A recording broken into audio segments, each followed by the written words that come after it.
Um, so this is going to be our first content lecture.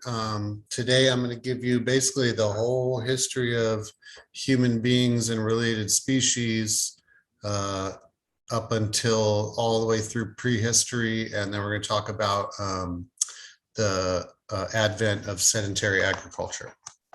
So we're going to kind of two parts. Our first part is going to be a paleoanthropology, looking at different hominid species. And the second part, we're going to be looking at our more recent ancestors in the 10 to 15,000 years ago period. So before we get into that, let me share my screen with my notes. So if you haven't looked already on Canvas, this is my lecture notes, so you're welcome to follow along. So the purpose of today's lecture on going, back to the beginning of human, existence, and to kind of give you an idea of what we looked like for thousands and millions of years, is to fight a common habit that we have, that most human populations have, but particularly ours, which is called projection. Right? We live in a society that's governed by class and race and gender, and these categories are socially very important to us. So important that we, kind of, in some cases, can't even imagine a human society without them, right? But actually, these concepts are relatively new, are very new in human history, and our own, civilization and society is really an aberration, in a very recent aberration in the overall scheme of things of human history. So we're going to go, all the way back to the beginning, so you can see how incredibly recent these ideas and just the way of life that we live, that makes those ideas possible. What a novel, development in human history that is. So first, let's talk about, what are we, right? In the animal kingdom, right? There's, a classification order of that we use to differentiate all the flora and fauna of our world, right? All the animals and plants and everything, right? And this was first proposed by a 19th century scientist, Carolus Linnaeus, but let's talk about the different categories and where we fit in there, right? So class, order, family, genus, and species, right?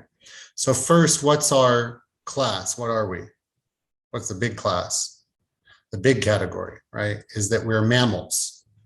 We're warm-blooded, we care for our offspring, and, our children are generally born live birth, and all the other things that go with being a mammal, right? But within the mammal kingdom, what type of mammal are we? Right? Are we a canine? No. Are we a feline? No, right? We are a primate. And what are primates? Right? Primates are all the monkeys and apes and everything of the whole world, of which we are one, right? We are just as much a primate as any monkey or ape on Earth, right? We're just a particular type of primate, right? And so what is our specific family within primates, right? Is that we are part of the great apes, not the grape apes, not those candies we used to eat when we were kids. The great apes, right? And so what other types of creatures are similar to us, right? Are gorillas, orangutans, and chimpanzees are our closest related relatives within the primate order. Right, makes sense. And which of those is the closest to us? Monkeys. No, we're actually pretty distantly related to monkeys. So our closest three relatives are gorillas, orangutans, and chimpanzees. Yeah, so we're closest related of still living primates to chimpanzees. Right? We're only separated from them by probably a bit more than 6 or 7 million years, you know. Now within great apes, we're not gorillas and we're not orangutans. You guys know what these animals are? Orangutans are the big orange ones. Can you guys mute yourself? Thanks. Are the big orange ones that, you know, tend to be friendly at the zoo, not so friendly in the wild if you're chopping down their forest to plant palm oil. And chimpanzees, you know, are the real smart ones that are kind of small and have dark fur and, you know, hair on them and whatever. So, but we are actually a separate, right, genus called hominid, Homo, right? Hominin or hominid. I'm not going to get into, you know, what we'll just say hominid to keep it simple, right? So we are a hominid, but we are not the only hominid species. We're just the only one remaining, right? We are the one that survived. And ostensibly, we are Homo sapiens, right? Thinking man. So Homo means man and sapien means thinking, right? So that's what we are on the, you know, family tree of creatures on the earth, right? Now, there's an important concept to think about as we go forward, and that's this thing called the species barrier, right? And for us, for primates, the species barrier is 2 million years ago. So any other primate or hominid that we split from less than 2 million years ago, we can mate successfully with. And so let's think for a minute about what that means, right? If you know, if you happen upon a chimpanzee on what's it called? What's the dating app called?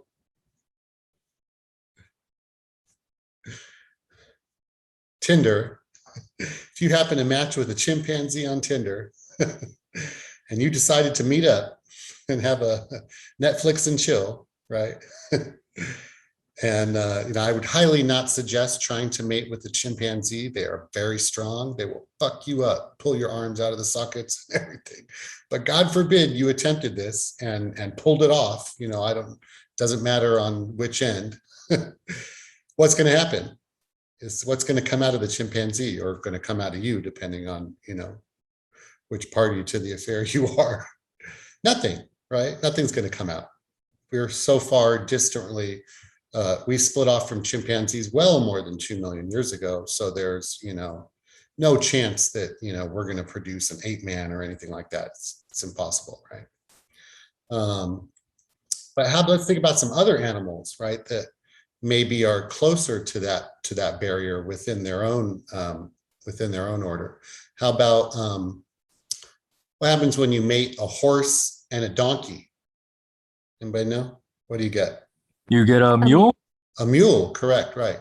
And is that a successful procreation? Can the mule reproduce itself? No. No. They're often infertile. Right? The mule will be infertile. So the mule will live and work for you and help you, whatever, but no, the mule is not having more mules, right? So you can see horses and donkeys split from each other, right? They're right at that species boundary. So they split from each other recently enough that they can mate and produce something, right? But they're split far enough back that what they produce is not viable in the sense that it cannot produce viable offspring of its own, right? So horses and donkeys are just past that species barrier, right? Whereas us and chimpanzees are much further apart. Now, how about here's another animal in the canine kingdom, your precious little pooch at home, right? Can your little, you know, doggy at home mate with a wolf and produce viable offspring? Yes, right? Yes, because our domestic dogs are wolves. They're just wolves that we've domesticated, and it just so happens that the wolf, that the canine family has a tremendous, especially our dogs, wolves, have a tremendous amount of variability in terms of size and phenotypic appearance and so forth, right? So our dogs are totally different sizes and colors and shapes and everything. We've bred all these different breeds and stuff, but they all go back to a wolf. And they don't go back that far, right? All of these different dog breeds that we have trace all back to a wolf, maybe 10 or at most 20,000 years ago. And we'll talk about our relationship with dogs too. But very recent. So there's actually a market for these. Some people mate, house dogs with wolves, and they get a half wolf or whatever, right? And there's a market for these half wolves, for breeders, for some people, I don't know.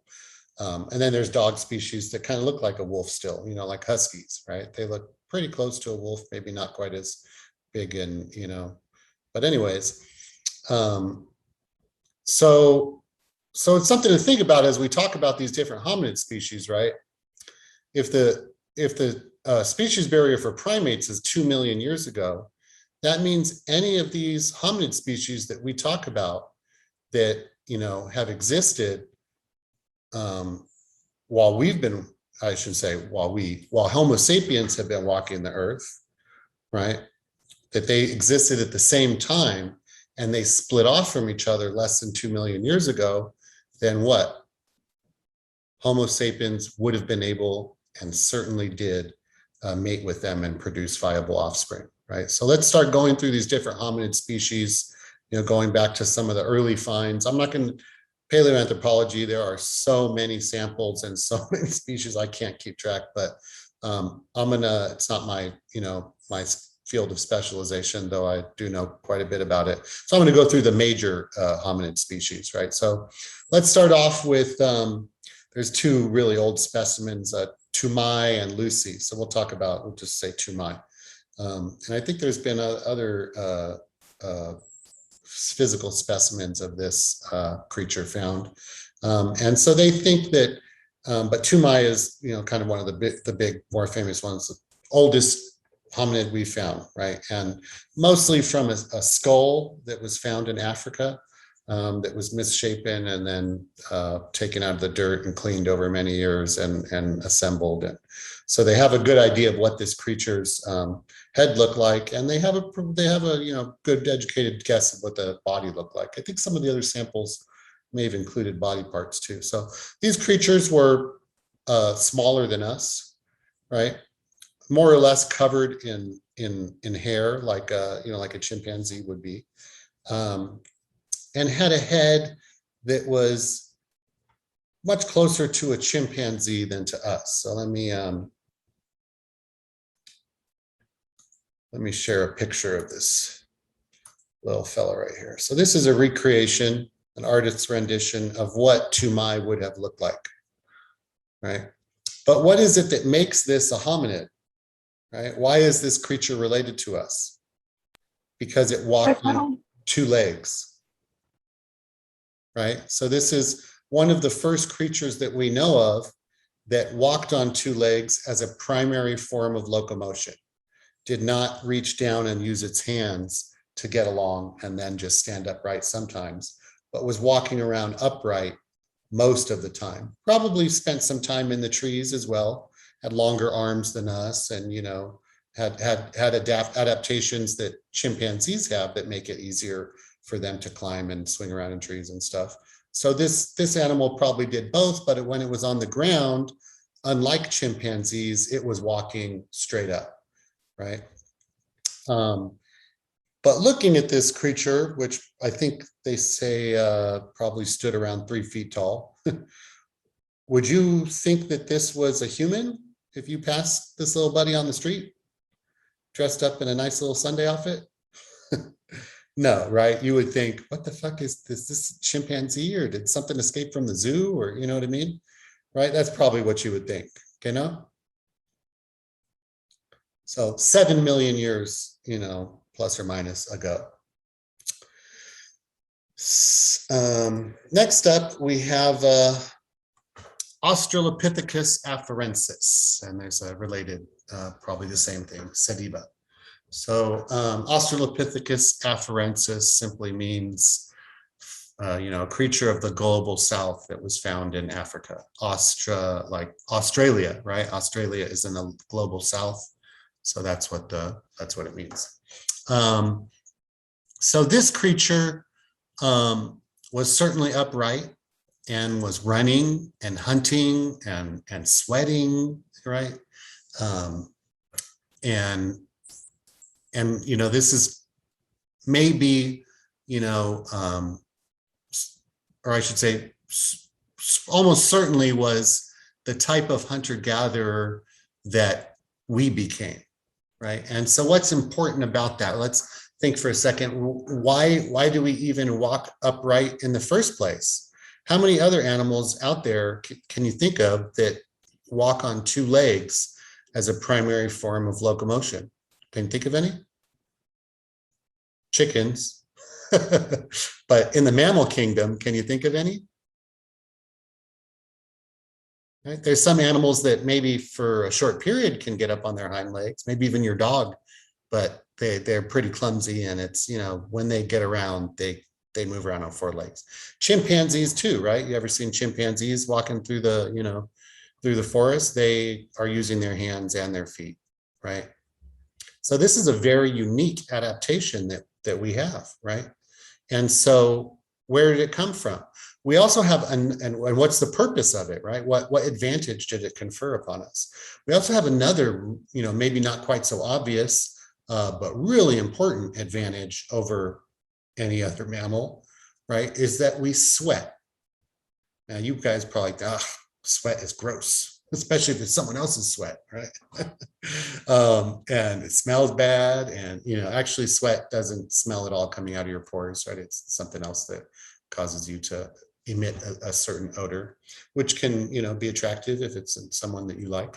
I have a Question, Brianna? Yeah, would our thumbs also be like a characteristic that makes us stand out as from others? No, chimpanzees have an opposable thumb. Oh, true. They can grab stuff, and Oh.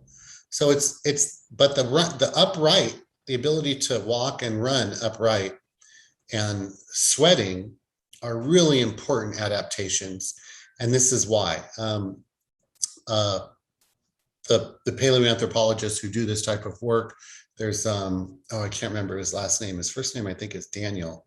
There's a guy at Harvard who does these cool experiments where he sticks the little sensors on like your knees and your ankles and your hips and everything, and have you run. And then he does the same thing to a macaque monkey, which can walk on its hind legs, and kind of compares, what's the advantage? What advantage is walking and running upright for us, right? And the advantage is that we're very efficient at it. Running on two legs for us takes much less energy and much less effort, and can be sustained for a much longer time than any other animal running on four legs. So you think about some, we evolved in Africa, and well, actually that's not entirely true. We actually evolved all over the world, but sapiens and hominids, particularly hominids, originated in Africa. So think of what other creatures are out on the savannah in Africa. There's lions and tigers and cheetahs. Those are predatory animals. What's their strategy for hunting? Stalking. Right? They stalk, like your cat at home. Even if like there's nothing even to hide behind, your cat gets down, right? And they hide, and then they pounce with a great burst of speed, right? And, like in the wild, like a cheetah or leopard or lion or whatever, they'll take off after something, at a sprint. And either they'll catch it, in the first 30 seconds or minute, or they'll give up. Right? They're gonna gas out pretty quick because they're sprinters. And think about the prey animals they're going after, right? Like a gazelle. Gazelles are very tasty, apparently. I've never had one, but I should like to. And what's a gazelle's strategy? Same thing, right? run as fucking fast as you can to get away from these creatures that are chasing us, trying to eat us, right? So both the other predatory animals that we're competing with and the prey animals like gazelles and, you know, whatever else, are sprinters, right? Are we sprinters? Is there any way you could ever catch a gazelle? Probably think it's impossible. What? How does a human catch a gazelle? They must have just hid in the bush with an arrow or a spear or something, and then just stuck them as they go by, right? Just like hunters today, they set up those lofts in a tree and just sit there and wait until something happens to walk by and they kill it. No, actually, we chased gazelles down. Our ancestors did, right? Yeah. How do we do this? Not at a sprint. We'd find some gazelles and start chasing them. And the gazelles burn us, right? But if you're smart and you can see which direction they went in and you're capable of following the tracks, you just keep running. Eventually, you're going to catch up to that gazelle after you stop running. And then he's going to have to run again. Then just keep going, keep going, keep going. And the gazelle's going to have to run again once you catch up to him again, right? And you just keep hour after hour catching up. Gazelle takes off, keep going, catch up, gazelle takes off, right? And what's the problem for the gazelle? How do other mammals expel heat from their body? Think of your dog. They stick out their tongues. They pant. Is your dog like short of breath and he's trying to get a deep breath? No, right? Your dog is trying to exchange hot air from inside of itself for cooler air from the outside, right? And that's how most mammals cool themselves. And so it's not a very efficient way of cooling yourself. What's the surface area in your mouth? That's why they stick their tongue out to at least get a little bit, couple more inches of surface area. But for us, how do we cool ourselves? We sweat, right? That's the purpose of sweating. And sweating isn't just coming out of our mouths, it's on our whole body gets covered in sweat. And so our whole body gets cooled by the air outside that's cooler than our own body temperature, right? And so that's just like, you know, it's a hot day and you're sweating and a nice breeze comes and you're like, ah, right? Oh, it feels so good. That's why, right? That's our sweat. That's the advantage, the evolutionary advantage we have. So we can run forever. We can't run super, super fast, but we can run forever. And we can avoid heat exhaustion because we sweat. So the animal that's panting out of its mouth is going to overheat before we are. And that's our hunting strategy. We just keep chasing them gazelles or whatever it is, whatever we want to eat, just keep chasing them. And eventually that animal's going to break down in heat exhaustion and collapse. And at that point, you don't need no fancy bow and arrow or, you know, you don't need to chuck a spear from 30 feet away. No, you just walk up to them and stab them with a spear or hit them with a hand axe or whatever. And boom, there's dinner. And now you got to carry them all the way back to wherever the hell you started, right? But very effective hunting strategy. And so this is what they think why we evolved these traits, right? Why we evolved into us is as a hunting strategy. And that suggests that meat was maybe not the only source of nutrition in our diet, but was a regular source of nutrition for our ancestors, our hominid ancestors, which is different from chimpanzees. Think about chimpanzees. Do chimpanzees eat meat? On occasion, you know, they cannibalize each other, right? And they'll eat pretty much damn near anything they find in the forest, right? But it's not a primary source of nutrition for them. You know, they're really herbivores. They just on occasion, you know, supplement their diet or just maybe for social reasons with the, you know, cannibalization and that type of thing, right?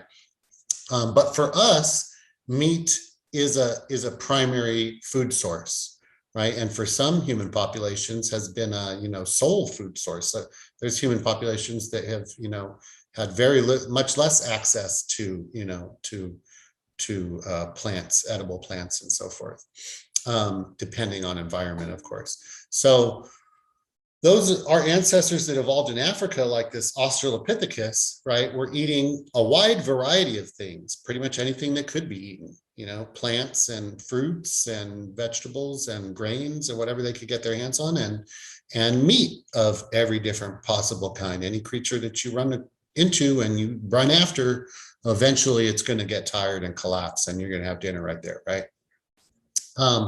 Now, we don't believe that Australopithecus had language in the sense that we think of it with, you know, past, present, and future tense, grammar, and so forth, right?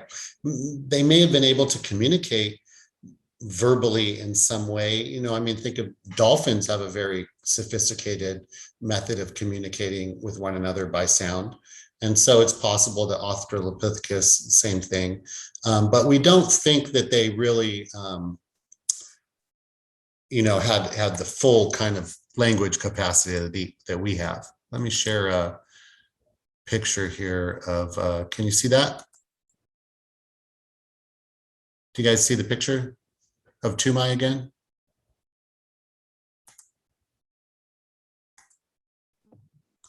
Yes. Okay. So here's Australopithecus. Can you guys see that fellow right there? Yes. Yeah.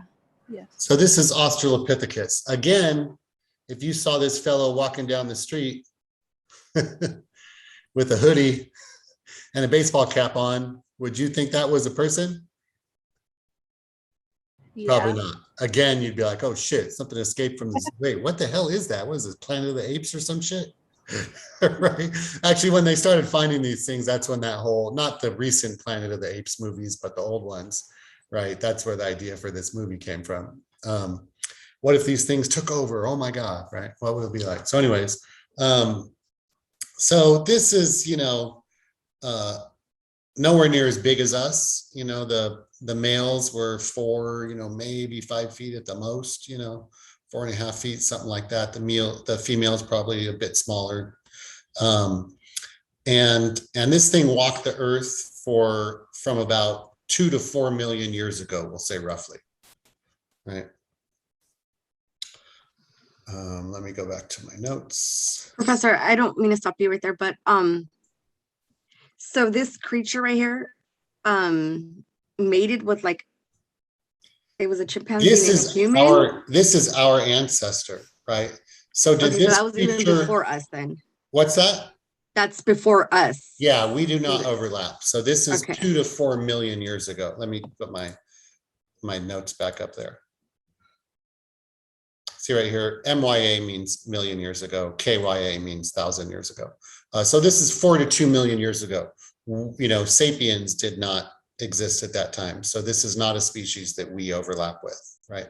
This is a predecessor to us. We know we're probably, you know, one of the species that came out of this species. Well, that's what paleoanthropologists believe. And so, so what's the difference between that and the next one we're going to talk about, Homo habilis, right? Homo habilis, 2.5 to 1.5 million years ago. So again, too old to cross paths with us. But what's unique about Homo habilis is that paleoanthropologists believe that possibly this is the first hominid that was making, you know, kind of sophisticated stone tools.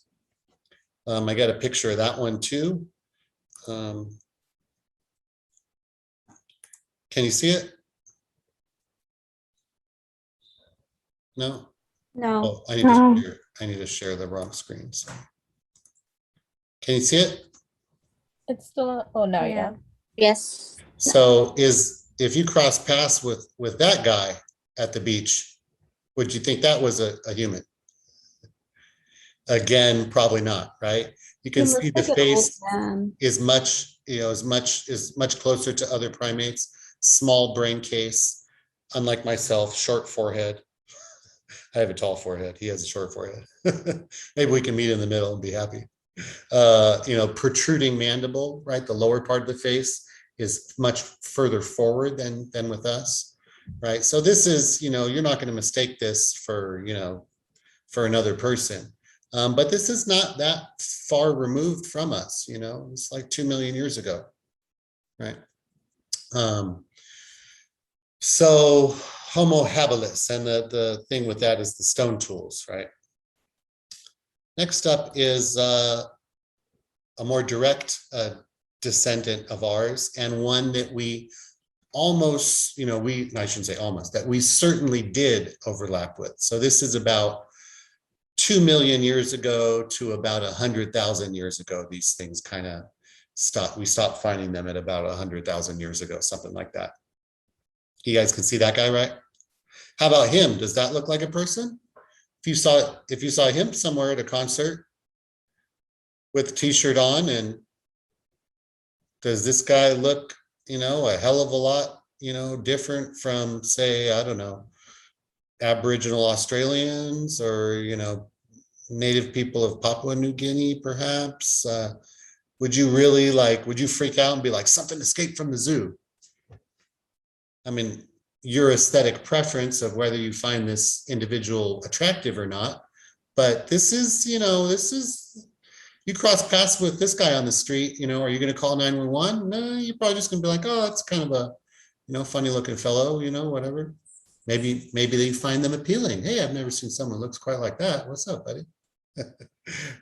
See you on Tinder, right? Maybe you might swipe to the correct direction. Well, anyways, right? So this is us, right? We are not just descended from Homo erectus, but Homo erectus spread all over the whole world long before, Homo sapiens existed, right? This creature did not just exist in Africa. It left Africa and went, all over Eurasia, to basically the known world. And so you find these things all the way from Europe to, Southeast Asia. I think they even find them in the South, in Papua New Guinea and that type of area, right? And they existed in other parts of the world other than Africa, right, in Eurasia, for so long that different species actually developed from them outside of Africa, right? So let's take a look at our next cousin. Let me check my notes to make sure there's not something.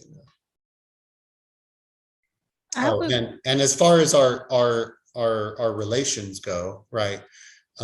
Many of us today have as much as 1% of our DNA comes from Homo erectus. So Homo sapiens were mating with these things for a good chunk of our history, and we're going to talk about how long that's been. But the oldest sapien sample that's ever been found was in Morocco 300,000 years ago. So if this creature survived up to 100,000 years ago, that means for 2/3 of the existence of sapiens and erectus were occupying the same territory, right? Both in Africa and outside of Africa in Eurasia, right? So we were definitely crossing paths with this creature. It's possible that Homo erectus was capable of advanced language. We're not sure, there's no way to really know that. I wouldn't say it's, not being a complete expert in this field, I would say it's not entirely. We were mating with them, right? So must have been some kind of small talk, right? Next up is Homo heidelbergensis. How about this guy? Can you see him? How about this guy? If you crossed him on the street, what would you think? That's like some crazy little dude that lives under the freeway by my house. I wouldn't think twice. I'd just be like, he's got a high brow ridge and, maybe he's got a shorter forehead than I do, but I know lots of people that look like this. I got friends that look like this. How about you, right? This is us too, right? This is only 700,000 to about 200,000 years ago. So we overlap with this fellow by a good 100,000 years as well, right? I don't know, I don't know if they have genetic evidence that we have material from them in our DNA, but I wouldn't be surprised if that's the case. And also another, that these things weren't just in Africa, right? These hominid species left Africa, long, erectus and heidelbergensis, long before sapiens ever walked the earth. So the idea that sapiens are the ones that out of Africa and all that theory and stuff, that's nonsense, right? Other hominid species, human species that we are descended from and that we are mixed with were leaving Africa and traversing the planet long before sapiens ever existed, right? I have a question. Sure. So all of these different, I'm sorry, how do you say it, hominids? that we've Hominids, been correct. looking at, are they all able to walk on two? Correct. They Yeah. all walk on two legs. They Yeah. sweat, Mhm. right? They have there's physiological features that, in order to walk on two legs, your hips are oriented up. It's like it's like a bowl, and all of the rest of us from the hips up is just stacked on top of that bowl of our hips that keeps us erect, right? And presumably, advanced thought and feeling and culture and these types of things, right?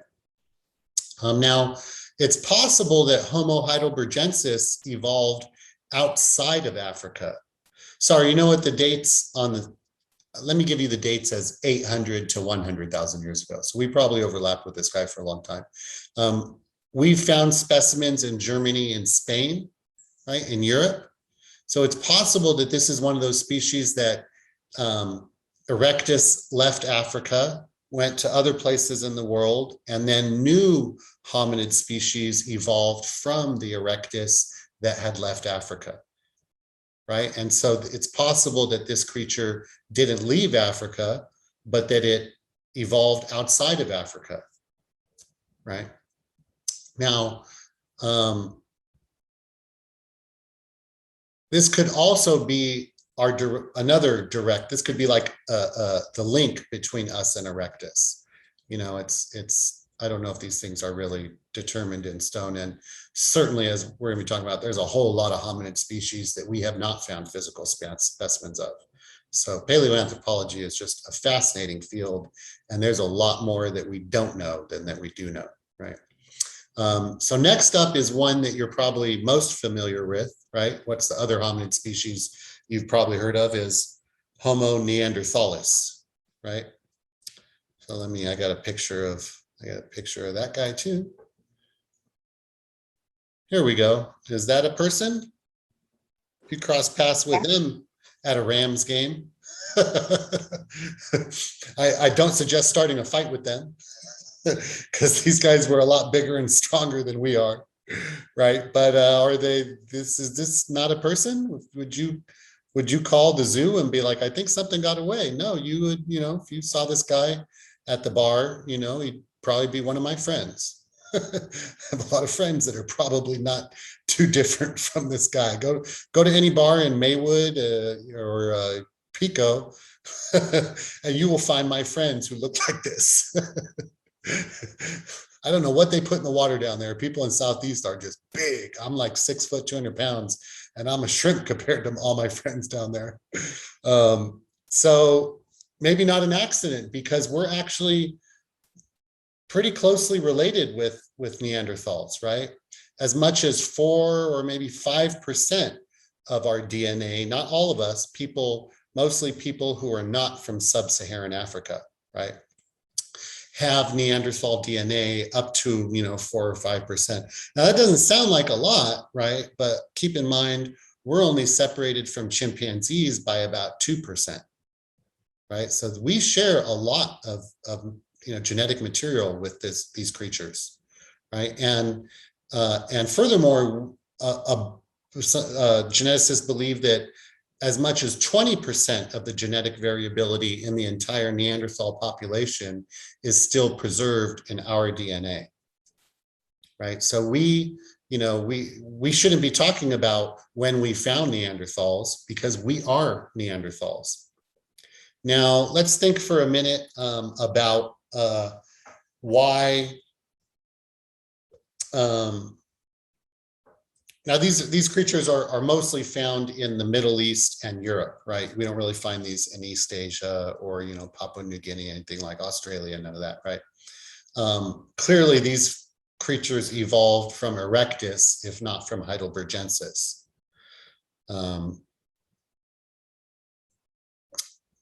So if we ran into them, right, up, some sapiens left Africa, arrived in the Middle East or Europe or whatever, and ran into some Neanderthals. And what happened? Were they like us? Could they talk? Yes. We're quite certain that Neanderthals had speech, had language. And I'm not talking about ugh and grog and, on a Geico commercial or whatever. I'm talking about like real grammar, past, present, and future tense, full vocabulary. Their language was actually probably quite complex. The older a language is, the older languages are, and the more unmolested they are, they tend to be much more complicated. And so probably they had a very complicated, sophisticated language system, right? And so they also had another facet that you probably think of being exclusive to human beings, and that's art. They almost for sure were doing something, because we found pigment at Neanderthal sites at a site in France. So they were, we didn't find cave paintings that they made or nothing like that, but probably they were painting themselves just like we do today, right? Ladies, you wear makeup, and in many human civilizations, both men and women apply pigment to their skin to make themselves look cool. We all do it on Halloween and whatever. So Neanderthals were probably doing that too, applying pigment to themselves or their clothing, or maybe items that were of importance to them, or whatever the case may be. So if sapiens run into these guys in the wild, when sapiens ran into them, what happened? In some cases, they did mate. And the interesting part about Neanderthals is that they did have their own culture. They made jewelry, they had clothing, they had stuff very similar. The only thing that kind of stopped them in comparison to us, that sounds effed up to say, but they weren't as smart as us in the terms of like hunting and stuff like that. Like, no, they were more, that is more probably like a misconception, right?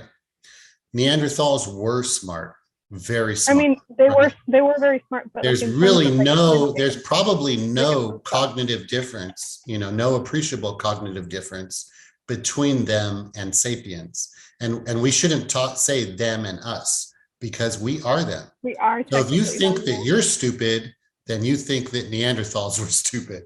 Or if you think Neanderthals, lack cognitive ability, guess what? You're talking about yourself. Right. Exactly. I actually took an anthropology class. I'm not saying at all, like, yes, Neanderthals were more intelligent and stuff like that, but in comparison, so that's dated. The problem with that perspective is that it's dated. So whoever taught that class, that's what we used to think. But there's paleoanthropology is amazing. Every year they find new stuff, and it's just changes the way we think about these things. So when we ran into these guys out in the wild, right, did we slaughter them and kill them all off? Yeah. No, right? What would you have done? Right? They're talking, we're talking. They've painted themselves and we've painted ourselves, and we're moving into a region where they're already settled and they know how to survive. They know what to hunt and where to forage, and all of the knowledge that's needed to survive in this area. It would have really been to our advantage to get along with them, right? Most and likely, and think about why is our DNA only 5% Neanderthal? Did we kill off 95% of them and we mated with 5% of them? Now think about, did 100 sapiens run into 100 Neanderthals and we ended up with 5% of our DNA? No, right? It's probably more likely that 100 sapiens who were, sapiens produced like rabbits. Look at the planet, there's billions of us, right? 100 sapiens showed up and there were 50 Neanderthals in a valley or, some region that they had never been to before. And they hooked up with the Neanderthals and started working and living alongside them and mating with them and producing offspring. And some of the sapiens went back to where they came from, say, hey, you know what? We found this great place to live, and these people over there, and they're cool as shit. They're so strong and they know how to live, and it's beautiful over there. Come on. So another 100 sapiens came over, and then another 100 sapiens, and pretty soon you got 1,000 sapiens moving into a region that used to be home to a band of 50 Neanderthals. Now do the math between, take 50, what is 50 out of 1,000? 5%. Right? So it's probably not that we killed all these Neanderthals off, and that's why there's only 5% of our DNA. It's probably that there were so many more sapiens moving into regions where Neanderthals were living that we overwhelm them demographically, reproductively, right? So it isn't that we killed them all off and slaughtered them and took their land and yeah, sapiens, no. We are them, right? We mated with them and they absorbed us and we absorbed them. For sure, we learned each other's language. There was probably a sapien Neanderthal pidgin language between them at first, you know, whatever it may have been, right? So the point is that this is us, right? We are not one coherent species. We are a hybrid of multiple hominid species, right? We are now there clearly when these interactions were going on, there were probably many more sapiens to the other hominid species that they were finding, right? The sapien populations that were arriving were much larger, right? And more frequent. But that doesn't mean that, you know, that we killed them all off, or that we are not them, or they are different from us somehow. No, we are them, right? And that's probably why my friends down in Maywood are so big, because they got maybe more of that Neanderthal strength than I did, right?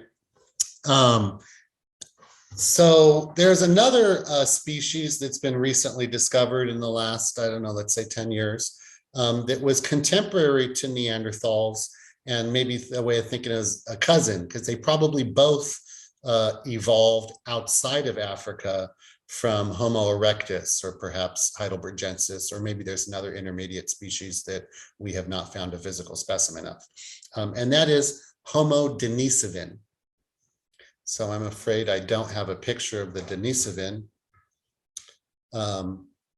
but probably didn't look a hell of a lot different, you know, from the Neanderthals, right?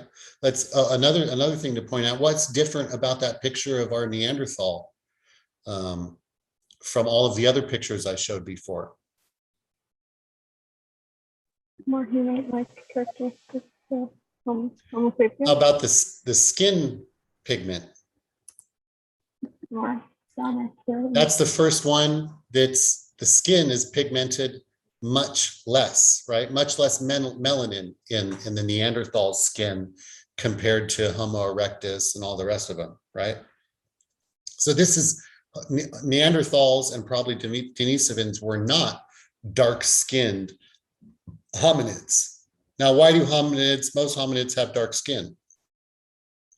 Because they exist in tropical and subtropical regions where, you know, if you're running around chasing gazelle all day butt naked, you're getting hit by the sun all day.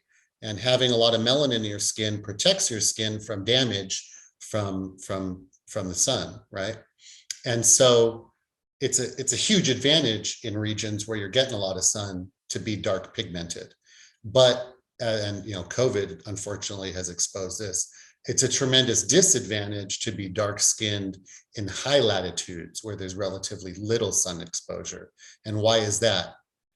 Because the sun hitting our skin is how we produce vitamin D, which is an essential nutrient that helps our immune system work, right? And that's why, you know, like for example, in the early days of the pandemic, in England, for example, physicians, doctors were dying of COVID, but all the doctors that were dying of COVID were people who had heavily melanated skin, you know, not just from sub-Saharan Africa, but also from South Asia, Southeast Asia, right? There's lots of tropical regions around the world where people have very dark skin. And they believe that the reason for that is that living in, you know, London, for example, where it's, you know, cloudy most of the time, and being a doctor, being inside, working inside a building, you know, all day, you're not getting enough sun exposure. And that's okay for people who are light-skinned because a little bit of sun exposure they get is enough for their body to produce the vitamin D that they need. But if you have very dark pigmented skin, right, then you're not sucking up that sun as much. You know, your skin is overprotecting you. And so your immune system becomes more vulnerable, right? So if you have dark skin, you know, if you have heavily melanated skin and you live at a high altitude, you know, you're not living in a subtropical, tropical region, it's a good idea to take vitamin D supplements. You can get, you know, little gummies from the store, you know, whatever, to make up for that. So Neanderthals and Denisovans almost certainly evolved this adaptation of having light skin, right? Because they evolved outside of Africa, outside of a tropical, subtropical region, right? And also during a time in history when there were ice ages advancing and retreating, you know, regularly. And so if you're living at a high altitude in, you know, in ice age, right? You got to have light skin to get enough, you know, sun exposure to be able for your, you know, for your immune system to function properly. Now, Denisovans actually probably have the highest proportion of our DNA. Some people have, you know, as much as 5%. I think Neanderthals 4% is the high range, 2 to 4%. But for Denisovans, it's 5%, right? So some people, particularly people of East Asian origin, and particularly people from the islands of Southeast Asia. I think it's some people in Philippines and things like that have, I think the highest concentration they found was in the Philippines, have as much as 5% Denisovan DNA. Now, how do we even know what Denisovans are and their DNA? They found the tip of a pinky of a 3-year-old child deep down in a cave in Siberia, right? And the location is called Denisova, I think. And so that's they named it after the cave system where it was found, right? So we really, I think they have found another sample in a different part of Asia, in China somewhere as well, but we don't really have very good samples, you know, for whatever reason, because of the habitat that they died in and so forth. Like, there aren't really well-preserved samples for us to really know what these things look like, and, you know, they're everything about them, like, you know, like as much as we know about Neanderthals, right? But we know based on the DNA analysis that up to 5% of some of us have this Denisovan DNA, and more than Neanderthals, they believe that maybe as much as 40% of the genetic variability of the Denisovan population is preserved in our DNA today, right? So we are really closely related to these things, right? This is us. We are not, it's not us and them when we ran into them. No, when sapiens ran into Denisovans and Neanderthals, and that's us. And who knows how many other, right? So there are many missing links, right? And there are unknown hominid populations that we have never found a physical specimen of. Are you guys seeing my notes right now, or are you seeing the pictures? Your notes, it's fine. Okay, so that's why I don't have a picture, because there's no, I don't know of a recreation of a Denisovan skull. But, you know, there's a couple other here, Homo naledi, Homo longi, that we also probably overlap with and may have some, you know, connection to. But there are hominid populations that we've never found a sample of, but that we know that they existed because we have found population geneticists have determined that part of our DNA indicates that there are other species that we are crossed with, that we are a hybrid of, that we just have never found a physical specimen. So there's some parts of our DNA that are unexplained by the DNA that we know of. And so there must have been other hominid populations that we were, you know, mating with and creating hybrid offspring with, viable hybrid offspring. There's one that they found that some people in sub-Saharan Africa have as much as 25% of their DNA is from another hominid species that we have not found a physical specimen of yet. Right? Maybe we will in the future. there's probably so many hominid species out there that we don't have physical specimens of. And they're just finding them all the time. Just this summer, they found another hominid species. I think a chunk of the mandible and a bit of the cranium. So like, this really exciting field, there's so much going on. There's constantly new discoveries that are changing the way people, the way paleoanthropologists think about our evolution.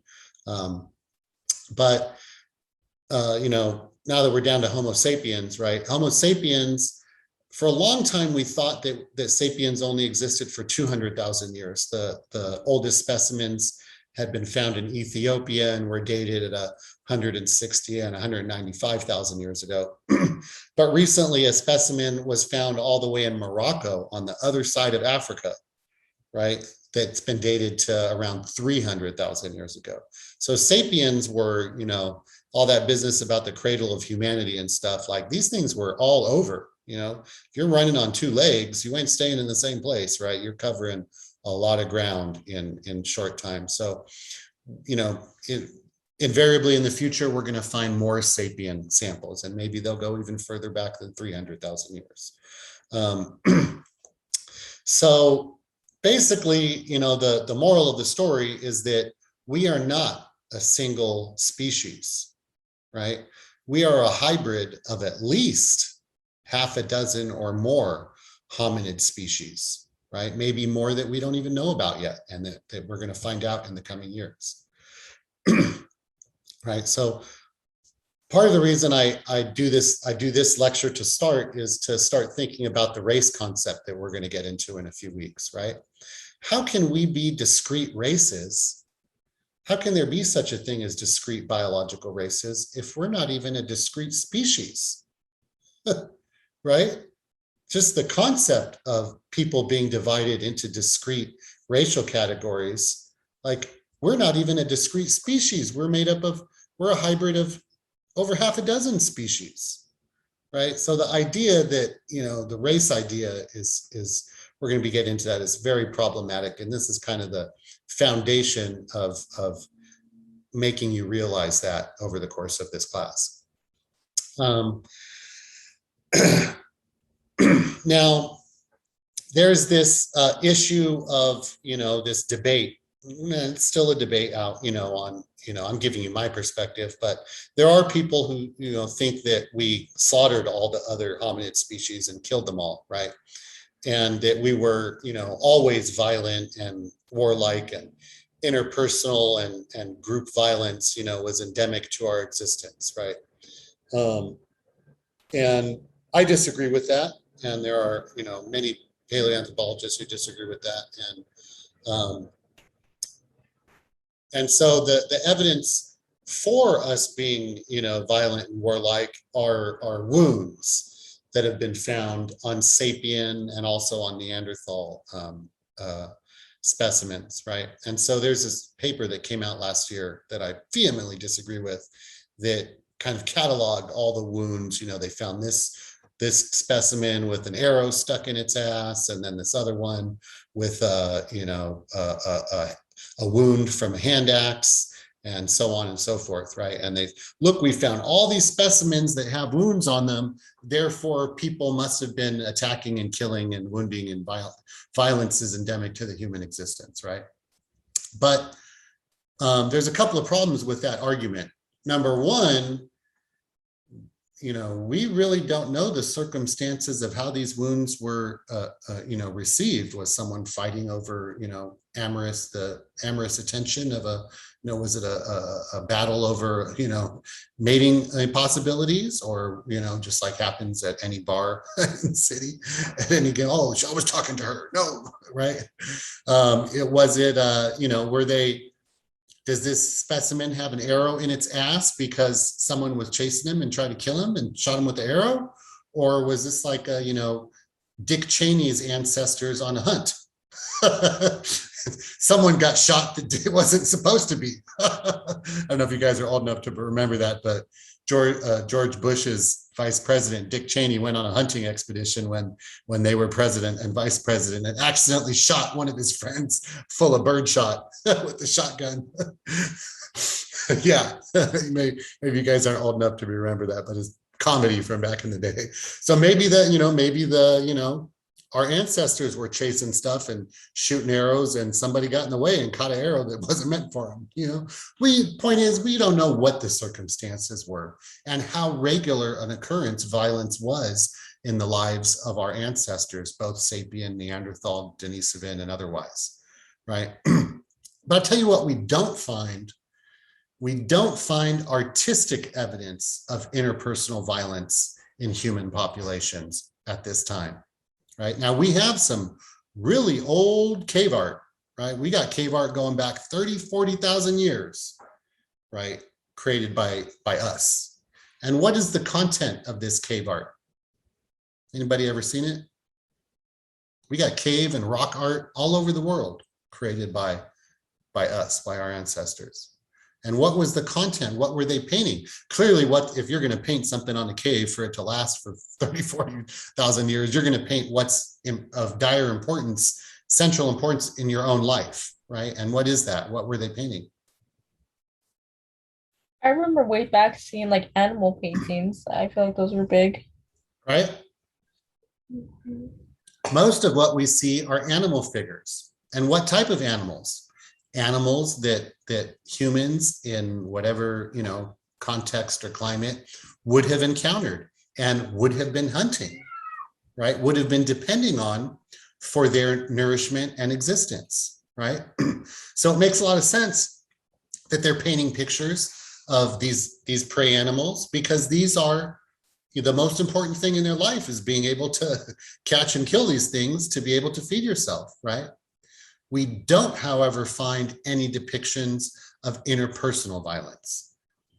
And we don't find that until really just recently. I think the oldest one they found is like 6,000 years ago in Australia or something like that, of pictures of, rock art that depicts humans attacking and killing each other, right? So we really don't see that until the advent of sedentary agriculture. And we're going to get into why that's, significant in a minute. But, I don't buy that business about we killed everything off, right? That violence and war are endemic to our existence. So we're going to talk about this a little bit more, but I think I'm going to give you guys a break for a second. Is that all right? Since I think we go till 8:45. So why don't we take a 10-minute break, and we'll pick up again at 7:20.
Hi, Professor. How's it going? I can hear you. Hey, Martha, how you doing? Hi, good. I'm glad that everything worked out. I was freaking out. Yeah, I'm glad. Yeah. So, Everybody's still on their break, huh? yeah, I think I'm going to start again right now. Are you in my 4800 also? Yes.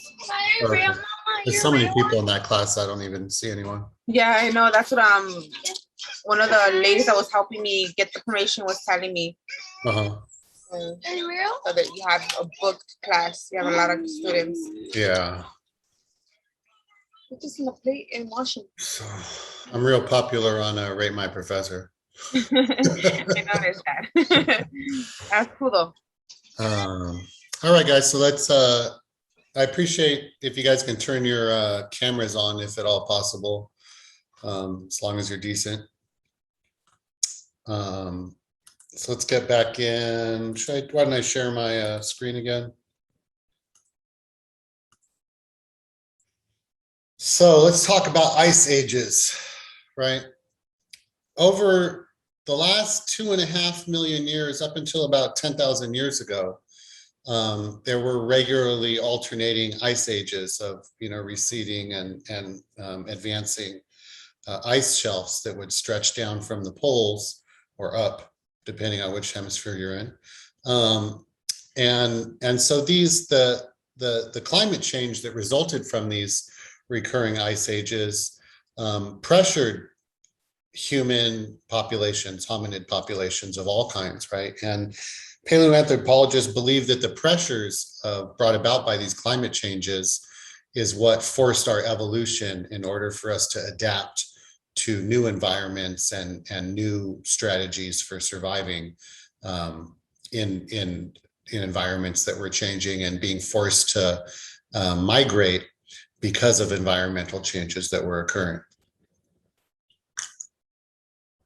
And so that's probably why hominids, left Africa and evolved all these different hominid species that we went through, right? That's probably why all that happened. And the more recent, the most recent ice age we're going to get into is what we call, or series of ice ages, what we call the Younger Dryas. So we're going to talk about that in a second. But first, let's talk about these, what we call sweeps of sapien populations out of Africa into other parts of the world, right? So we already talked about that Homo erectus, left Africa, and Homo heidelbergensis may have evolved in Africa or outside of Africa, and Neanderthals and Denisovans almost surely evolved from erectus outside of Africa.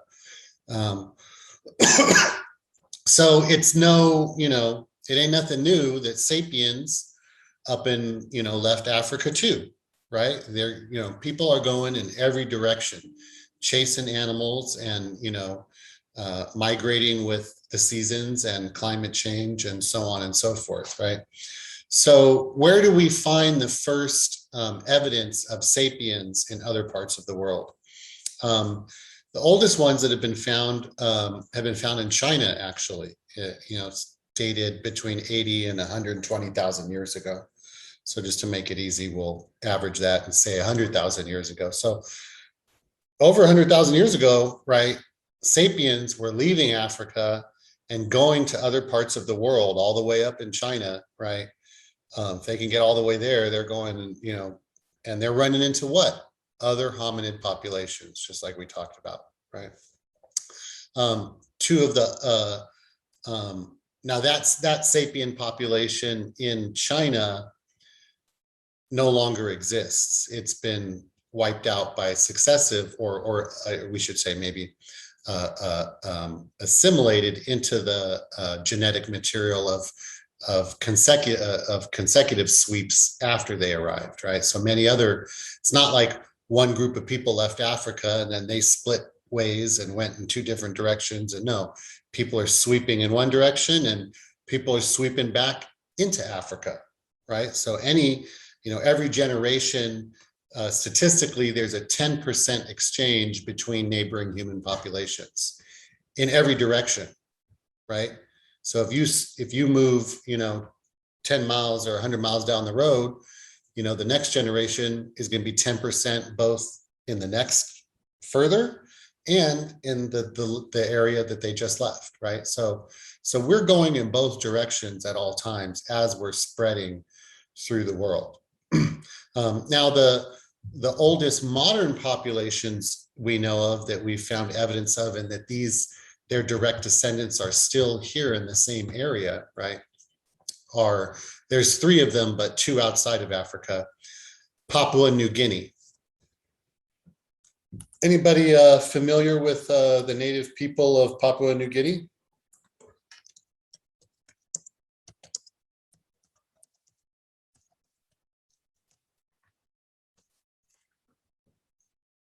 Anybody know where Papua New Guinea is?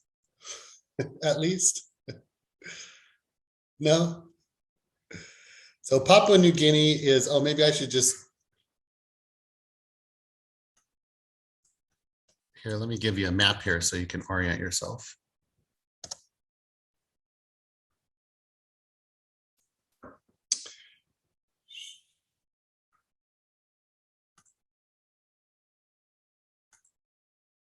So Papua New Guinea is a large island, landmass in the South Pacific, just north of Australia. So this is Australia down here.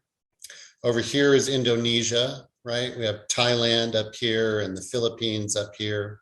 You can see on the map where in the world we're talking about here, right? And the indigenous people of Papua New Guinea, take a look here. You guys can see this, right? How do these people look to you? If you were to racialize these people, which I wouldn't suggest going around racializing people, we should really stop that type of race thinking behavior. But if you were to racialize them, how would you racialize them from an American perspective?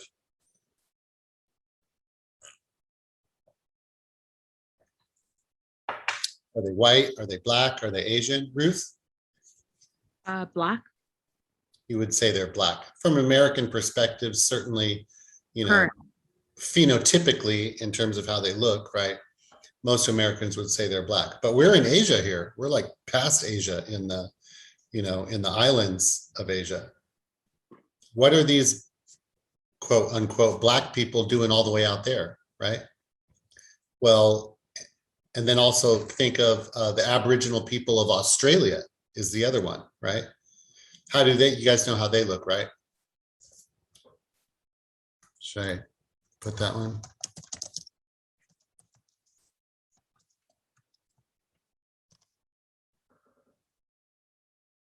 There's some Aboriginal people from Australia. How would you racialize them too? Many of them are mixed, but maybe same category or closely related. Why? Why do these people look quote unquote black? Why do they have a similar resemblance to people in sub-Saharan Africa? It'd just be them like crossing paths and then, like recreating life. That's where they came from. 65,000 years ago are the dates, right? Roughly. That these people left Africa and somehow rather quickly crossed across South Asia, whether across land or sea, and ended up in Papua New Guinea and Australia. And so these are two of the oldest human populations of which there are still contemporary members, right? And up until, English people arriving in Australia, these people occupied all of Australia. And our previous group, the Aboriginal Papua New Guinea people, the indigenous people of Papua New Guinea, they still look like this. Papua New Guinea is a really interesting place. There's so many different societies and so many different language families and isolates. And it's just, there's a whole world just on that little island landmass north of Australia. And they, back then, there were ice ages. And so actually Papua New Guinea and Australia were connected by land, right? So they didn't have to cross these seas to get there. Brianna? What did you mean by they still have contemporary members? Like, what exactly does that mean? So these people are alive today, right? Oh, The samples, the specimens that have been found in China of the earliest sapiens outside of Africa, right? mhm. Those people, there ain't no people like that still around here. Oh, Right. okay. And then, But these people are literally like, they left 65,000 years ago and they ended up in the mountains of Papua New Guinea, and they haven't exchanged, much genetic material with just about anybody since then. They've been relatively Oh. isolated over that 65,000 years. And fortunately, we haven't colonized the interior of Papua New Guinea anywhere near as much as, we have the rest of the world. And so these people still survive, and there's many indigenous communities that live the same way they probably did 65,000 years ago. Right. And same thing in Australia up until, English colonization of Australia just in the last, few centuries, right?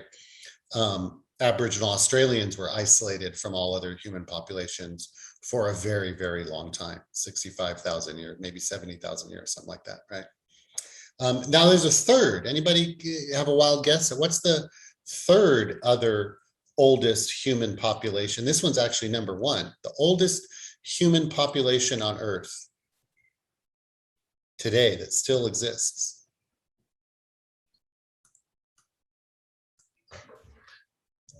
Can I take a guess? Oh, I'm sorry, I just burned you. Oh, no worries. That was my second guess. That was your second guess. Okay, there you go. The Khoisan people of South Central Africa. Why is my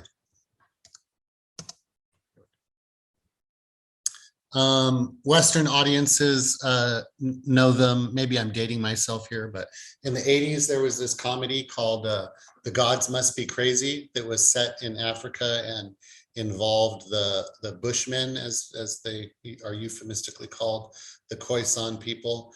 And they speak in a very distinct language.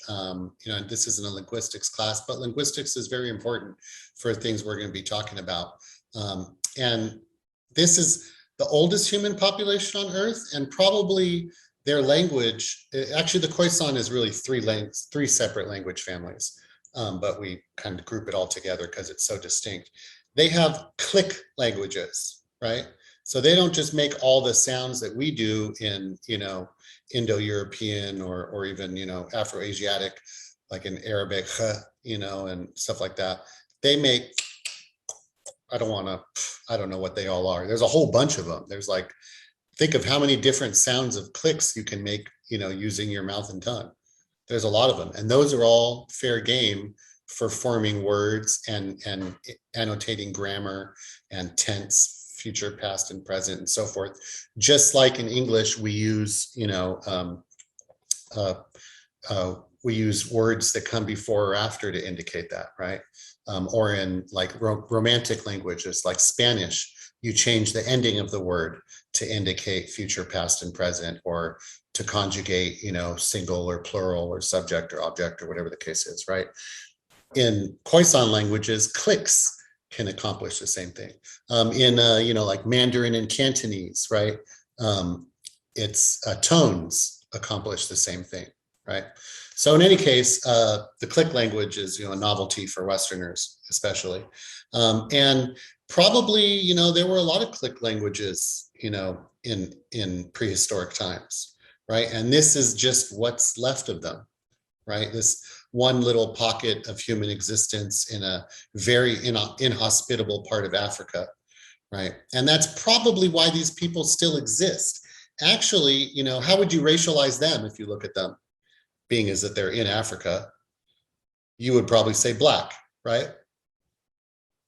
But actually, these people are more genetically distinct from all other sub-Saharan Africans than sub-Saharan Africans are from Europeans. So people that we consider Black and white are more closely related than people we consider Black and these people, right? That's how ancient a population this is.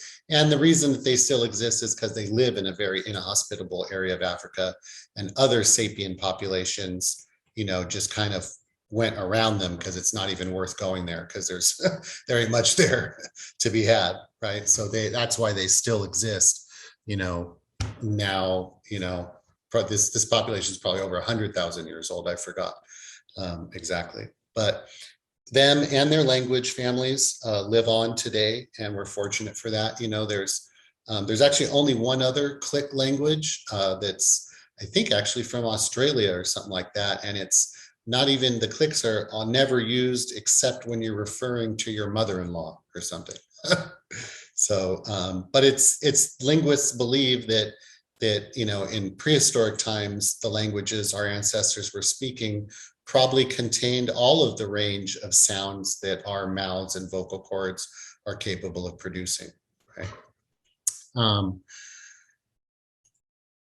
Let me bring my my notes back up here for you.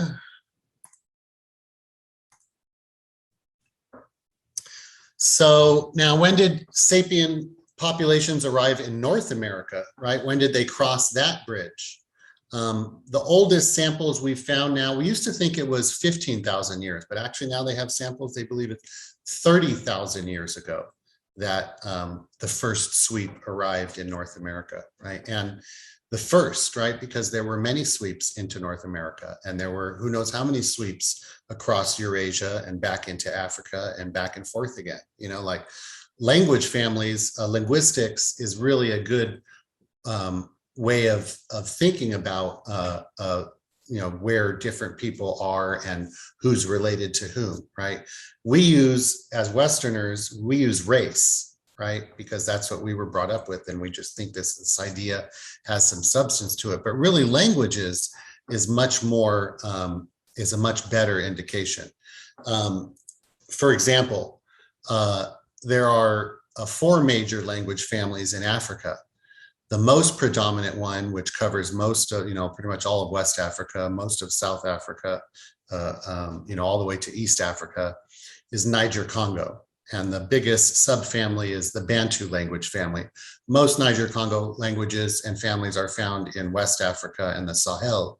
But Bantu stretches all the way south, right? And we call that the Bantu migration. The Bantu people spread throughout Africa and replaced, maybe not entirely genetically, they probably mixed with everybody who had been there, but their language replaced the languages that had been there. And Khoisan is like a remnant, a little island in the middle of that Bantu Sea, right? In North and East Africa, right, we find not Niger-Congo languages, but Afro-Asiatic languages. And those are called Afro-Asiatic because they're partly in Africa and partly in Asia, right? So like the language that people speak in Ethiopia or Eritrea, right? The people that are being massacred right now in Eritrea and Ethiopia, the Tigray, that's an Afro-Asiatic language, right? The language they speak in Somalia, these languages also. North Africa, Berber, right? The native languages, but also on the other side of the Red Sea, Arabic, Semitic languages, Arabic and Hebrew, right? These are familiar to Western audiences. also Afro-Asiatic languages. So the people who occupy East Africa and, that you might racialize as Black really are the same population as people in the Middle East. Would you think that Jewish people and Ethiopian people, you probably racialize them as white and Black, but actually Jewish people and Ethiopian people are the same population, separated by, probably not more than 10,000 years, right? There's also, here, this one will trip you out. The language family of Madagascar. You guys know where Madagascar is? It's an island off of Africa. Brush up on your African geography. Madagascar, actually, people in Madagascar, the language family is Austronesian, right? It's the same language family you find throughout the South Pacific, right? So the language that people are speaking in, the native languages of Australia and Indonesia and, some of the at least the coastal areas of Papua New Guinea, all the way over in Africa and Madagascar, and what happened? Why is that? Because people are obviously crossing the ocean, right? There's also another smaller language family in Africa called Nilo-Saharan. You find that mostly in like Chad and Sudan. But anyways, so point being, there's all these sweeps back and forth. So now let's talk about sweeps into Europe. And we really know, we know a lot about all this stuff because of linguistics, but now genetics is providing us evidence as well. And for the most part, what linguists had been thinking for a long time based on language analysis is pretty much panning out in genetic analysis, except for a few kind of minor exceptions. One of the cutting edge people in that field is at Harvard, David Wright, population genetics. So we know a lot about sapien sweeps into Europe from genetic evidence, but also from linguistics, right? So there's basically three major sweeps into Europe. The first one occurred about 30 or 40,000 years ago. This is when sapiens first encountered Neanderthals in Europe, right? And as we discussed, they clearly had languages and they were talking to each other, and there may have been, clearly Neanderthals and sapiens probably had different language families, but then who knows how many different language families there were at that time for most of the time that sapiens have been in Europe, right? There's only one language left in Europe that's a remnant of this, that we believe is a remnant, a leftover from this time that has not been swallowed up by other language families since. And that is the language of the Basque. Anyone know who the Basque are? It's a region, the mountains that separate Spain from France, right, is the Basque region. It's generally associated more with Spain than France, but it really goes both sides of the border. And they speak a language, a very, very old language. And we know that because it's a very complicated language. If you have a language fetish, and you want to just punish yourself, try and learn Basque.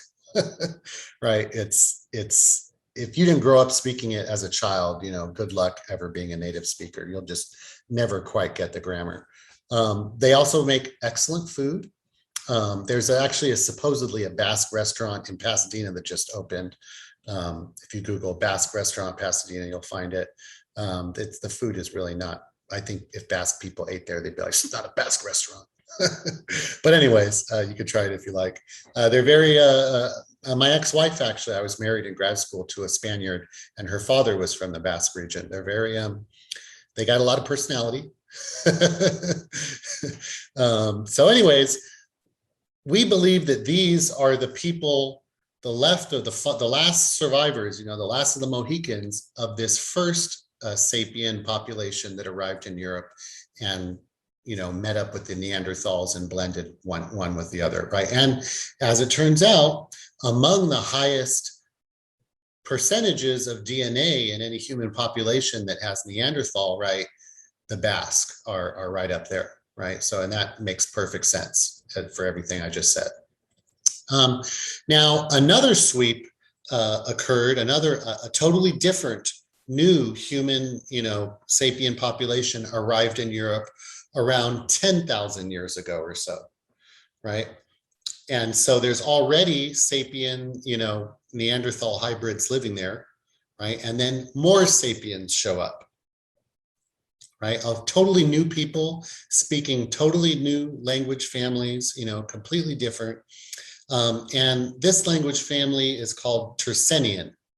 The Tersenian language family, we believe, is the language family that represents this second sweep. And there's only a few languages that we really know about that are in the Tersenian language family. And the one that you're probably may have heard of before is Etruscan. Anybody heard of the Etruscans? They're the people who were in Italy before the Romans arrived. So the Romans, conquered the Etruscans, and that became the beginning of the Roman Empire, right? And very advanced civilization, they had monuments and, fancy palaces and, stone constructions and pillars and, their own cult, everything, right? It's very advanced civilization, but was essentially, swallowed up by the Romans, who arrived a bit later. The Romans obviously spoke Roman, which is a Latin, a Romantic language. And what language family is Romantic in? The Indo-European language family, right? And that's the third sweep. The people who Indo-European speakers descend from, we call the Yamnaya. You see on my notes there for the spelling. And the Yamnaya were an equestrian culture. So they had, this is full on, with the Tersenians too, probably had sedentary agriculture, but the Yamnaya were for sure sedentary agriculture, animal husbandry, you name it. These were an equestrian, warriors on horseback type of thing. And they're mostly known in archaeology for their burial mounds, which contain the remains of, notable warriors or whatever they buried the horses with them and everything, their armor and weapons and all that, right? So, and this is in the steppes of Ukraine. You guys know where Ukraine is? Just south of Russia. Russians think Ukraine is part of Russia, but don't tell the Ukrainian that, they'll get really upset. The Obama administration executed a coup d'etat in Ukraine that replaced a pro-Russian government with a pretty much openly neo-Nazi government that's a NATO vassal. And Russia held on to the Crimea. So they annexed the Crimea from Ukraine during that coup d'etat. But anyways, so that's where the Yamnaya are from originally, Ukraine, right? Which is in the far east of Europe, where Europe meets Asia, right? And these Yamnaya people, it makes sense. They were on horseback, so you can see why they would cover a lot of ground, right? Split off kind of in two directions. About 6,000 or 7,000 years ago, they started arriving in Europe, right? And they were Indo-European speakers, but they also went in the other direction and ended up in what's now India and Pakistan, right? So in India, where do we get the word India from? From the Indus River Valley, right? And if I asked you just off the bat, what's the religion of people in India? What would you say? Hindu, right? And who are the Hindi? They are Indo-European speakers, right? The language, the two of the three most common languages spoken in India, Hindu and Bengali, are Indo-European languages. So this is the same people, right? The same population that also went to Europe, right? Also in the Indus River Valley actually mostly runs through Pakistan. The British split the country into two, Pakistan and India, as part of their colonial divide and conquer strategy. But the languages spoken in Pakistan and Afghanistan, for that matter, and Iran, right? So all of these languages, and further into the Middle East, are all Indo-European languages. In Iran, what do they speak? Farsi.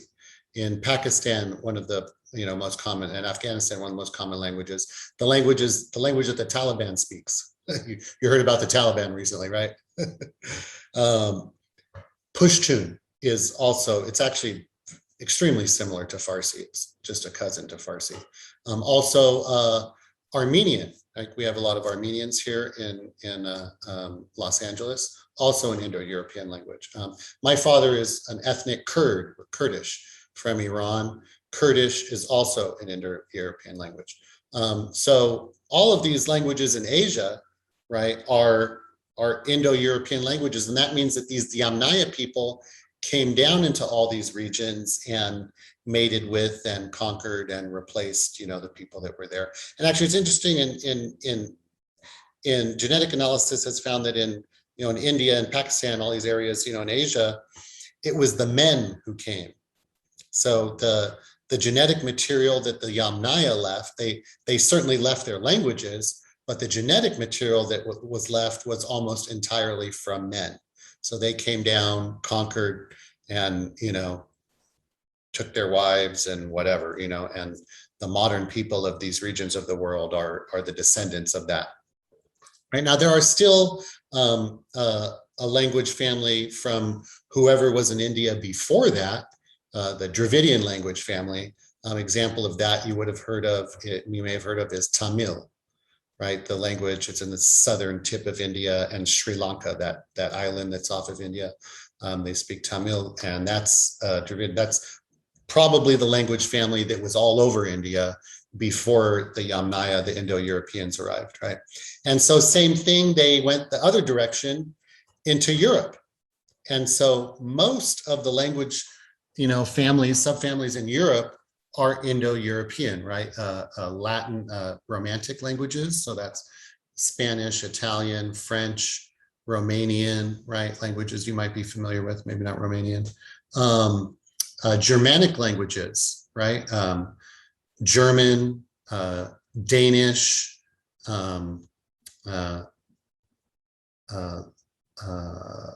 Swedish, which is the Sweden and Denmark, it's almost the same language. Norway and Iceland. Actually, the language they speak in Iceland is almost exactly the same language that the Vikings spoke 1,000 years ago. And English, also Germanic language, right? What before these, you know, covered Europe, what was the biggest language family in Europe prior to the spread of Romantic and Germanic languages? Was the Celtic language family, right? When the Romans conquered Gaul, who did they conquer? They conquered the Franks, the Gauls, whatever, right? And what was their language? Was I just go blank. It's late. A Celtic language.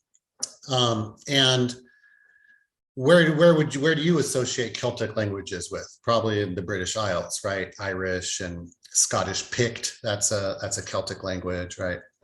So, but they got swallowed up by the Romans and Germanic tribes. And so, you know, there's not very many Celtic languages left, even though probably at one time, most of Europe was Celtic. Also, another one you may not have thought of, Slavic languages, right? The language they speak in Russia and, you know, Eastern Europe and so forth. There's only one exception, or three countries, but there's another little language family mixed in there somewhere called Uralic. That's, I think, Estonia, Latvia, and Hungary. And so maybe there was a wider spread of that at one time, and then the Slavic languages came in and took over. But in any case, we can see these Yamnaya people, man, they bred like rabbits, didn't they? They took over all of Europe, right? And all through Central Asia into, you know, most of India, right? And so, you know, even though modern day people from the Indian subcontinent look very different from modern day people from, say, Western or Northern Europe, really they're the same population separated by, you know, 5,000 or 6,000 years, right? And of course, genetic evidence bears that out as well.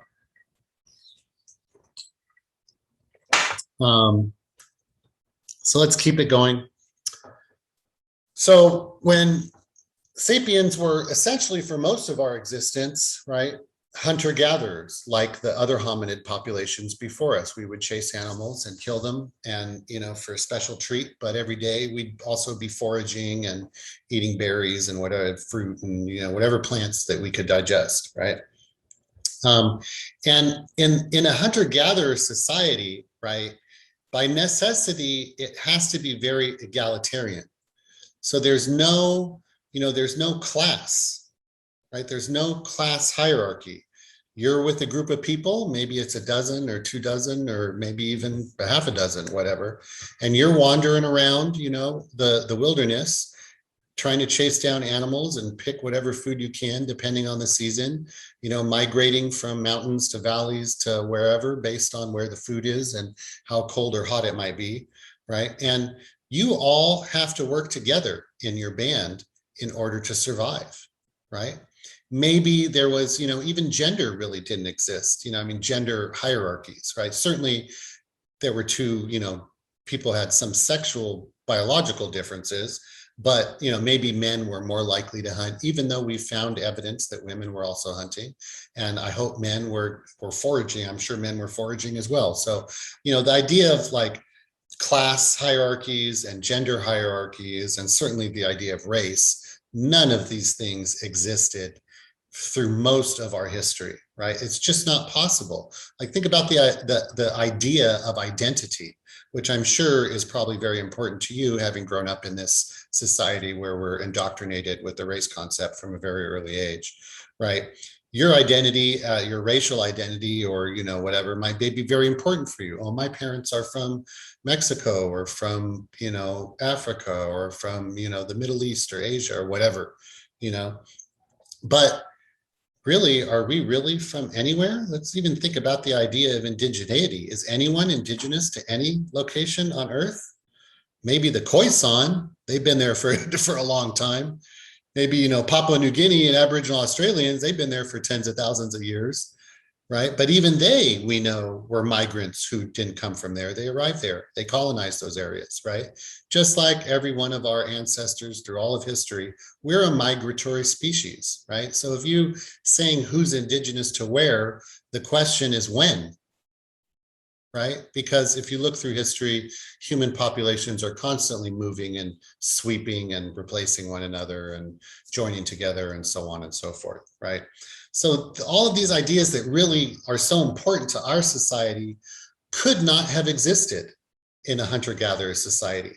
If you're a hunter-gatherer and you're traveling, from mountains to valleys and, in the winter and the summer and all this, are you going to be born in the same place that your parents were born? Are your siblings even going to be born in the same place that you were born? So where are you from?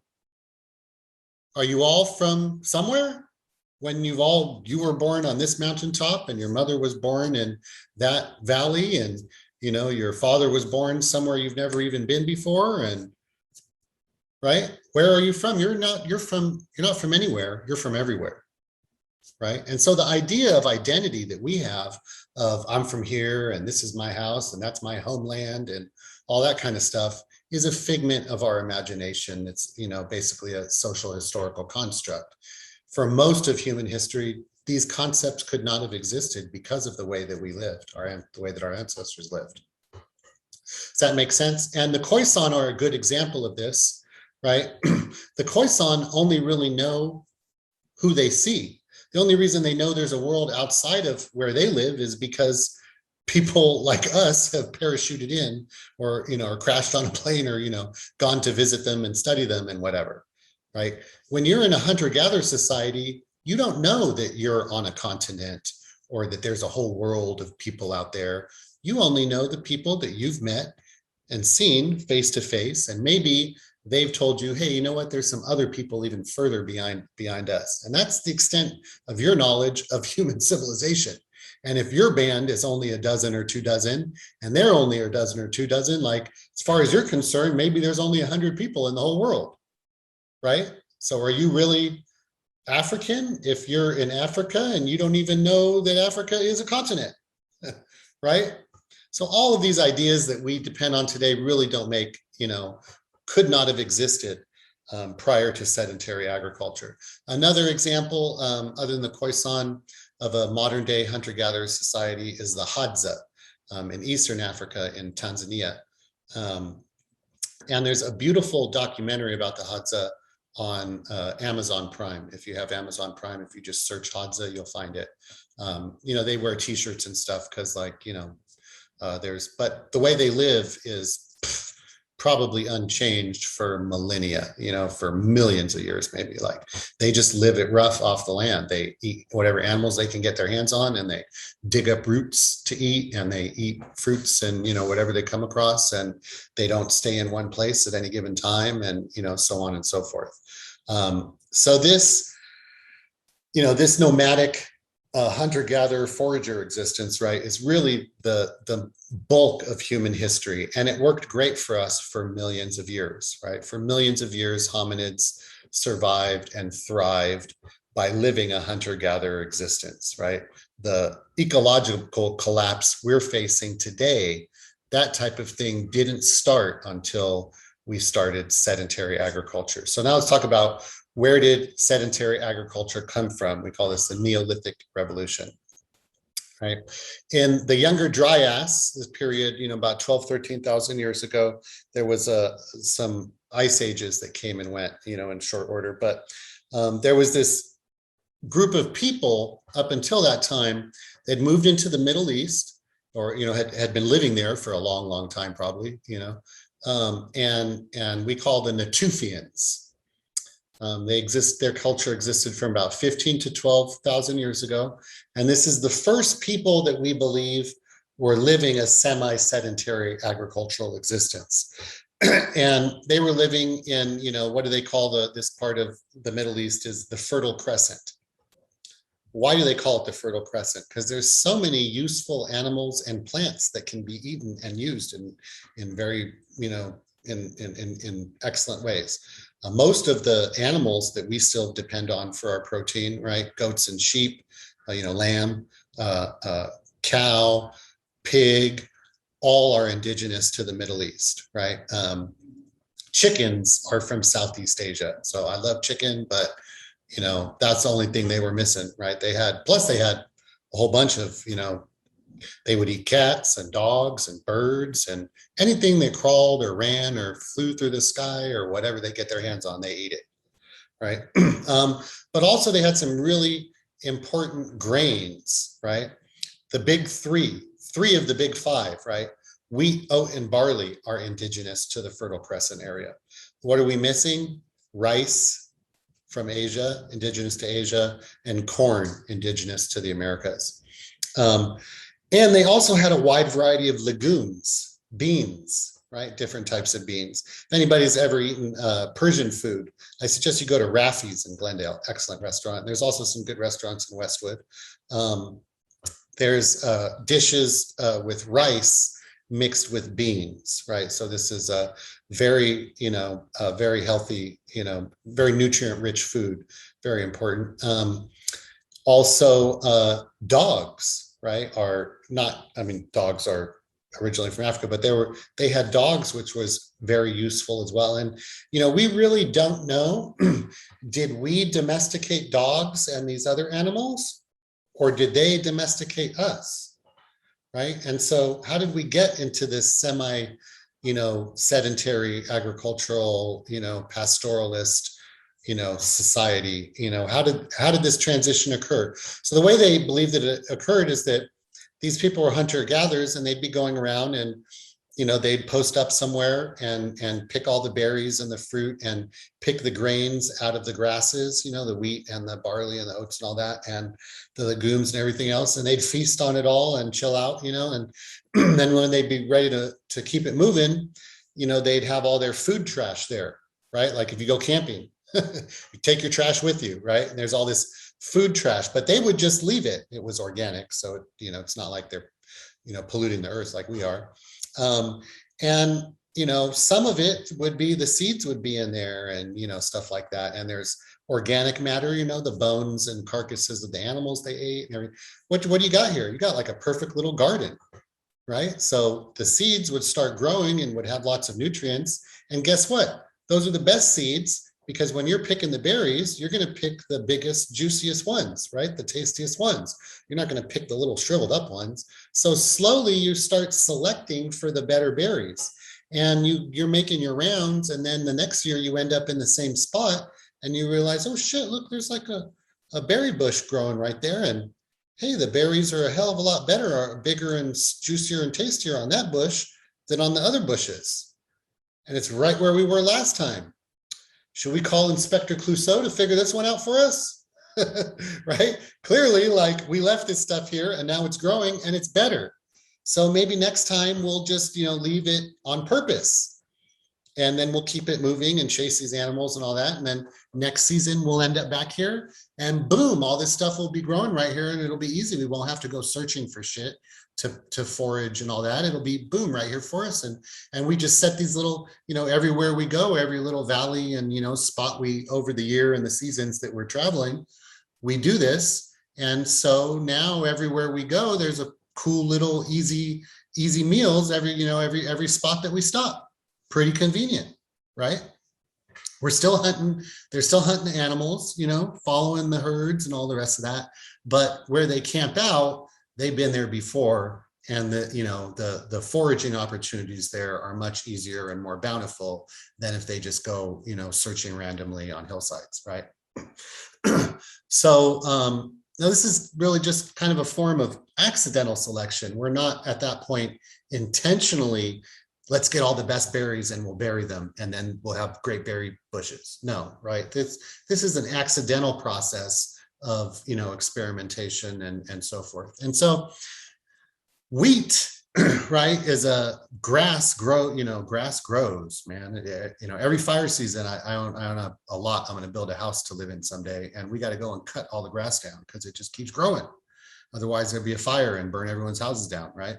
And so wheat grows too. So they're doing the same. They're wheat, and they got a little wheat patch, and then the next season it's a little bit of a wheat field, and pretty much, they're showing up one year and there's so much damn food to gather that you can't eat it all before you have to keep it moving to chase the gazelle, right? So what? Damn, we don't want to let all this food go to waste.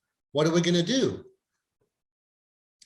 There's one beautiful adaptation, one unique thing about wheat as opposed to other types of food. And what is that? It can be stored long-term without going bad, as long as there's no moisture, right? And I'm not talking about months or years. I'm talking about decades. You can leave wheat and it won't go bad. You could come back, eat it. It's perfectly good, right? So they would have these little, gardens planted everywhere, collect all this wheat, and now we have more than we can eat. So what do we need to do so the animals don't come and eat it while we're gone? We'll just take all these rocks and stack them up in a circle until we have a little wall, and then we'll patch it on top so that if it rains, rain won't get in there. And now the animals can't eat it and the rain can't get it. And the next time we stop here, it'll be there. We don't got to do shit. We just take some out and, just start eating, and we're good. Zero effort. This was a really, great way of living. I wish I lived at that time. Anthropologists estimate that it took about 3 weeks of work to provide the food necessary to live for the whole year. How much of your year do you spend working in order to afford room and board? Think about, you probably don't even get 3 weeks off a year.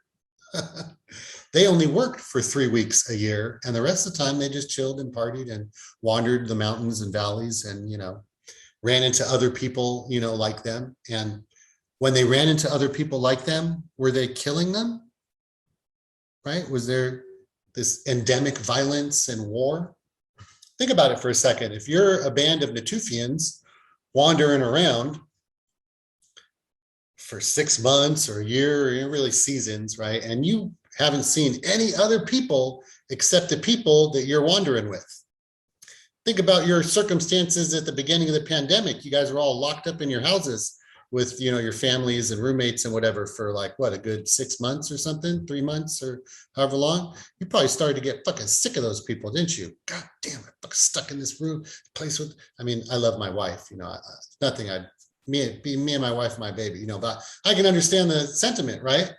So think about it in those terms, right? If you're wandering around in the wilderness, with the same 10 people for 6 months straight, ain't seen nobody else, and then you run into some other people, another 10 or 20 people.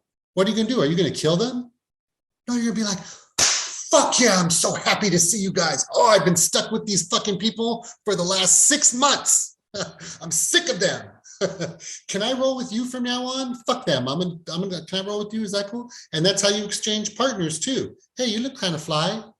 Swipe, swipe, swipe. Right? You want to roll with us? And we don't like him. He can roll with them. How's that? Cool. All right. See you next year. Right? So it just doesn't make sense. Why would they kill each other? And, you know, we're talking about there's maybe 3,000 families in the whole Middle East. You know, maybe there's 10,000 people. That's the human population in the Middle East at this time. That's like almost nothing. How often do you even cross paths with other people that you don't know? Very rarely, right? So when you do, you're not going to kill them. You're going to be like, fuck yeah, I am so happy to see you guys. Let's party, right? Let's eat these rotten berries right here and get twisted, right? And probably, you know, these locations where they were, you know, gathering food and they had the grain stacked up and everything, and they were leaving these things, right? They weren't guarding them year round, you know, they would go and hunt whatever. And so there were other Natufian bands out there, and they probably knew those were there too. And maybe there was like a certain time of year that all these different bands would all meet up and they'd have like a little festival, right? And eat all the grain in the thing and collect all the grain off the ground, and, you know, so on and so forth, and, you know, and exchange partners and so on, right? We don't really know, you know, there's only so much we know about their culture, but this is how, you know, sedentary agriculture started, right? If you got a little grain silo, you know, made out of rocks and mud and whatever, and then it starts raining, you might go inside there to get out of the rain and then realize, hey, you know what? Why don't we just make another fucking one of these so we can fucking sleep in there and the animals won't bother us and can't get rained on and not as many bugs will bite our asses and, you know, all that. So, you know, people started making homes. Now, these weren't structures that people lived in year long. It's just, you know, think of it as like a, you know, camping cabins, you know, all over the wilderness where you can stop and chill out, you know, after you've been chasing the gazelle for the last month or however long, right? And they definitely had these were advanced civilizations in the sense that they had, you know, they had some type of belief system, you know, call it a religion or whatever you want to call it. And they had a culture, and they had art, and they created beautiful objects, including, you know, the pestles that they would smash the grain in, like, were very stylized. These were very important pieces, much more stylized than is necessary for their function, right? And they would leave them there, right? And they would bury their dead underneath the floors of their houses. And then they had this weird thing that they would go back sometime later and remove the head, and then, you know, put the head in the house and remember their parents and grandparents and great-grandparents or whatever, right? But they wouldn't stay in the house full year, right? They'd be traveling all over and just would come back and stop at these different locations as they were making their rounds every year, right? Now, if you are leaving all the grain that you spent, you know, 3 weeks gathering in this one location, and then you're leaving for months and, you know, the whole rest of the year before you come back, are you worried about people stealing that? Clearly not, right? If you're just abandoning it with no, you know, what's the deal, right? Clearly, there's no concept of property here. The idea that this is my grain and that's your grain, and I killed this gazelle and you don't get to eat none, you know, like, it's ridiculous, right? There's no concept of property. Everybody shares everything. Everybody forages, and anybody that's capable of hunting hunts, and all the food that everybody produces together, everybody enjoys together, right? It's not like, you know, like the indigenous people of the Great Plains of North America were buffalo hunters, right? That was their primary meat source. It's not like they went out, you know, a hunting party, go out there and kill a buffalo and come back to the village and, nah, motherfucker, this is my buffalo. I'm eating this shit. You eat them fucking berries and shit that you just picked, No, right? They eat the berries when they don't kill a buffalo. Everybody shares everything. There's no, there's the hierarchies that we're, the hierarchies of authority that we're accustomed to simply could not have existed in such a society, right? So, I'm very skeptical about the idea that there's this endemic violence and that people were jacking each other and stealing each other's foodstuffs. You show up at that grain silo, how the fuck are you going to carry all that grain off and where are you going to take it? Right? Like, think about just the idea of personal property in this way of life, right? Say you find a big old chunk of gold in a river. If that happened to you or me, we'd be like, fuck yeah, I'm going to Vegas. Right? But if you have to carry everything that you own everywhere you go 10 miles a day, year in and year out, are you going to carry this heavy chunk of rock just because it's shiny? Fuck no, right? You're going to carry, the only things you're going to carry are things that are absolutely essential tools for you to be able to hunt and butcher game and so forth. And those too, you're going to leave at different, you're going to stage wherever you go, you're going to leave some rocks that you can come back the next time, make a little hand axe and whatever, right? So the idea that this is my hand axe and that's your hand axe and I found a piece of gold and that's mine. No, right? Just doesn't make sense, right? You can't steal nothing if nobody owns nothing, right? And where are you going to take it? Right? You're going to hoard it all, like dig a hole in the ground or something? Like, come on, right? So clearly the fact that the way these things, that these silos were set up, it's clear that there's, this whole business about violence and human beings preying on each other. And no, right? They must have been working together, and not just within one band, but multiple bands, different groups surely knew about each other and surely knew each other personally, and maybe would either accidentally cross paths or maybe they would intentionally meet up somewhere at certain times of the year that were, important to their belief system. Now, because of these ice ages that occurred around, 12,000 years ago, give or take, the Younger Dryas, right? It made the Fertile Crescent not so fertile. So this way of life, the garden, maybe this is where the Garden of Eden myth came from, right? This Garden of Eden dried up and, started to look a lot more like how this part of the world looks today. If you go to Israel, Jordan, Syria, what's the terrain mostly like? It's, pretty sparse, right? There's not a whole lot of stuff growing, right? And part of that is due to climate change, and part of that is due to us, right? So let's talk about that a little bit. So there's this, we're gonna look at some early sedentary agricultural societies, the transition from semi-sedentary to sedentary. So there's this site in, I believe it's in Syria, Talat al-Ghazul, that was home to this culture we call the Ghazulians. And this existed from about 4,500 to 3,500 BC. And these people were the refugees, the descendants of those who had been hunter-gatherers living large off the land. And they knew about agriculture, right? They knew they could grow wheat and they could, take sheep and goats and herd them around and, eat them and, get milk from them and so on and so forth, right?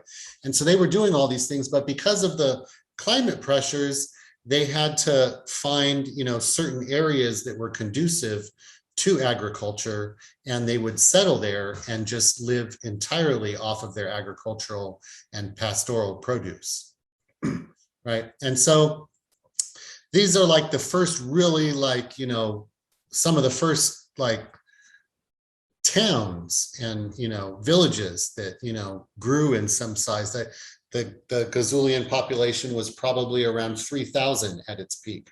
So we're going from bands of, a dozen or 2 dozen or a couple, whatever, to 3,000 people living all in one place at one time with who knows how many animals and, surrounded by wheat fields and gardens and so forth, right? And so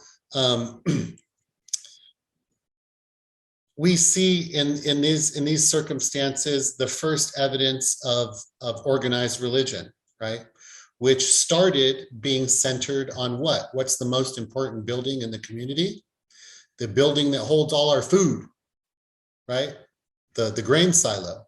And so who controls the grain silo? As someone, convinces everyone else, the gods have blessed this grain silo and we'll be able to eat next season if we get a good crop. And I talk to the gods, and therefore, I'm gonna talk to the gods so that they give us a good harvest next season so we can fill the silo up again and none of us will go hungry. And so this is how we think that that authority first evolved, right? The concept of hierarchical authority, the person who can talk to the gods and convince them to make sure our grain silo was always filled, right? The grain silo becomes a religious site, right? It's the most important site in the community. And so it takes on a religious significance, right? Does that make sense? But what we don't see still at this point, right, is we don't see art that depicts interpersonal violence, even at this time, right, in the Middle East. Now, the Ghazoulians did have art, and they also practiced this morbid thing about burying their parents and grandparents under the floor of their house and then digging them back up and pulling their head off. And they would put plaster, kind of like they would recreate the face so that it would look like the person who had lived, and then they would have the head in their house there. So yeah, it seems a bit morbid from our perspective, but this was clearly their belief system. And this is a belief system that clearly existed for 10,000 years or something, right? This practice of burying and then breaking the head off. So the art that we find is of headless bodies and birds of prey coming and taking the heads, or it's not really clear what's going on, but there's headless bodies, heads, and birds of prey swooping in like hawks, or eagles, or whatever. And that seems pretty morbid in itself. Are the birds eating the bodies or taking the heads? It's not really clear. But what's not there is people beheading each other. There's no violence depicted, right? So still, maybe someone have an argument over jilted love and it come to violence, sure, right? But is violence endemic to the existence of these people? Is it so important that they record it in their burial sites and no, right? They're not being buried with weapons and stuff like that. One of the sites, a woman was buried with a puppy, and her hand was clearly placed over the puppy. This is not a warlike, violent society, right? There was personal property because people are living in the same house, consistently year after year. And, they had wool clothing, and they had copper tools, maybe not so much tools. Most of the copper artifacts, I believe, are, maybe like a depiction of a god or some kind of decorative, item. And they dyed their clothing. So they were, they were fat. They had different fashion styles at different times. So they're just like you guys go to the mall and, try and look fly. Like the Ghazoulians were trying to look fly too, right? And their styles of clothing were changing just as yours do, maybe not as rapidly as yours do, but, these people, this is, really the beginning of our civilization, right? Now, if you have a large number of people living with a large foodstuff, right? Now, we don't have this in Ghazul, but shortly thereafter, we start to see the first, complex civilizations with hierarchical authority, monarchies for the most part, right? War and violence and stuff like that. Why did all of that come into existence? Because people were hungry, conditions were not, conducive, were not, the Fertile Crescent, the Garden of Eden was over, right? And certain people in certain places have years worth of food stacked up. So if you can go in there and kill them all and replace them, and then you can eat their food, right? So it makes sense. And we're also, you know, animals are being used for labor. So now you can get a cart and cart off the food that you stole when you killed the people, right? None of that would have been possible without sedentary agriculture. Sedentary agriculture creates something that's worth stealing, right? It creates the conditions that are conducive to interpersonal and group violence, right? There's also, you know, population explosion. When you're, you know, with the Natufians, if you're wandering around, if you're a nomadic hunter-gatherer, how many kids can you really have? You can only have as many kids as you can carry, right? If you have a kid and you're walking 10 miles a day, you gotta, that kid ain't, you know, I got an 18-month-old and he ain't walking no 10 miles a day, right? You got to carry him. And I don't know about your 18-month-old, but mine weighs 30 pounds. So how many kids are you going to be carrying around is the question. Not that many, right? So the number of children you can have in a hunter-gathering existence is somewhat limited by your mobility, right? And your ability to, you know, not just to feed yourselves, but to keep it moving and to be able to feed yourselves, right? But if you're in a sedentary, you know, society and you're growing all your food and you're stacking grain, right, like chips, then you can support a much larger population. You can have multiple children right next to each other because they're all living in the same house. You don't got to carry them across this mountain and valley and all of that, right? So this is where we really start to see human populations explode and, you know, and hierarchical authority be established to control them and exploit them, right? We also see the first signs of writing, right? Of what developed into writing. And how did writing start? Where did writing come from? Is as grain became a commodity of exchange, right? How many bushels of grain are you going to give me for this dye that you can use on your wool clothing so that you look styling? So you're flossing, right? Well, if you give me the dye now so I can floss this week, when the season comes, I'll give you 5 bushels of wheat. Deal? Sure, deal. So how do you hold them to that when the season comes? Well, you take a piece of wet clay and you stick 5 pebbles in there, right? Then you roll it up so you can't see the pebbles no more. And you make 5 marks on the outside to indicate how many pebbles are in there, right? And so if there's a dispute in the future, you can crack the clay ball open and see, yes, there's 5 pebbles. You owe me 5 bushels a week, right? But if you're marking on the outside how many pebbles are in there, then why have this chunk of, you know, dried clay?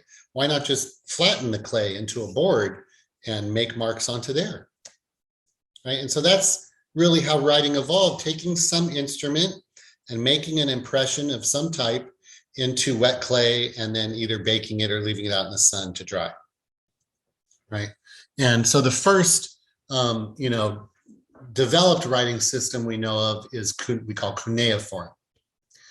Now you might think, what language was cuneiform? Cuneiform is a writing system. It is not a language, right? So you can use the same writing system for multiple languages, right? So for example, we use the Roman alphabet, whether you're writing in English or Spanish or French or, you know, many Indo-European languages, German, whatever, right? What's an exception among Indo-European languages? Slavic languages are written in Cyrillic script. Sorry, I'm tongue twister. And why is that? Because it better represents the different types of sounds that are made in Slavic languages. But the writing system does not necessarily correspond to the language, right? And in fact, there were many different languages of ancient civilizations who used cuneiform to communicate, you know, to write in their language. So the classic ones are the Sumerians and the Hittites, both of whom we don't know exactly what their language was, but we know that they were isolates. We don't know of any other languages that were directly related to them, right? So we understand we've deciphered their written languages, right? But we don't know too much, we don't really know how they were spoken. Let's put it like that. Another ancient society, and the Sumerians and Hittites are from, the Fertile Crescent and, what's now Turkey. So like Turkey, Syria, Lebanon, Jordan, Israel, like these types of areas. The Elamites were from the southern part of what's now Iran, right? Another language isolate. And then Afro-Asiatic, right? A major family that we talked about stretches across North and East Africa and throughout the Middle East.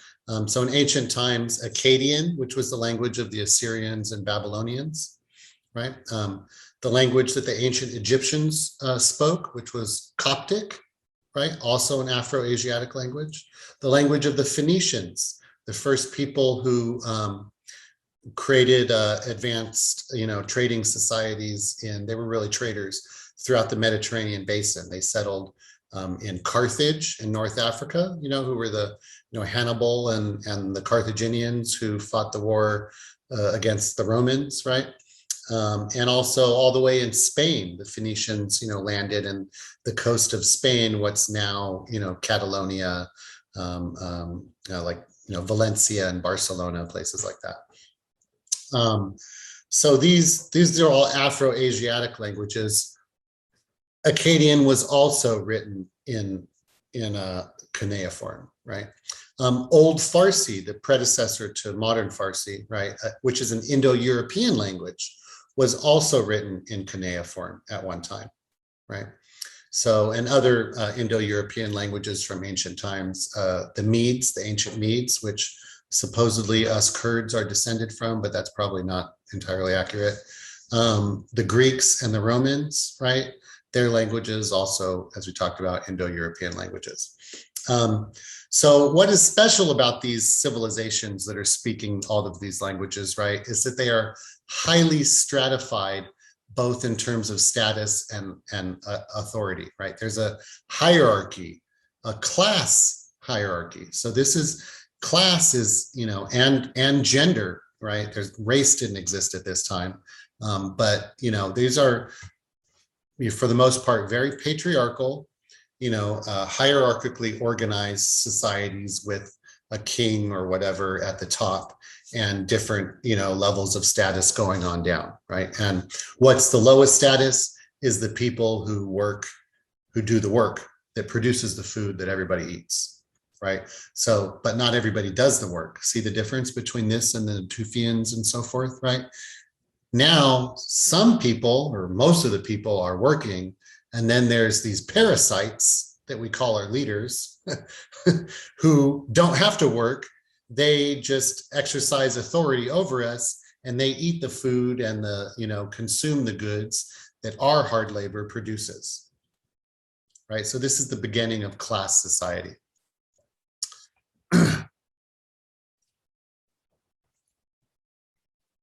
Any questions about any of that so far? I'm sorry, I can't see the chat box. Let me stop sharing so I take a look through there. Oh, you guys like my jokes, huh? That's why I do so good on Rate My Professor. I should be a stand-up comedian, okay, no? All right, so now let's not imagine that, people in the Middle East were so fucking genius, that they created civilization and all that, right? This was also going on in other places that we've already talked about, where sapient populations, settled and mixed with other hominid populations, particularly the Yellow River Valley, which is now, in China, and the Indus River Valley we talked about already, right? So let's talk about ancient Chinese civilizations. So forgive me, my Mandarin, family of languages, I can't even try to learn a tonal language. So forgive my pronunciation, but the Jiao, I don't know, maybe someone can do it better than me. Let me share my screen so you see the spelling there.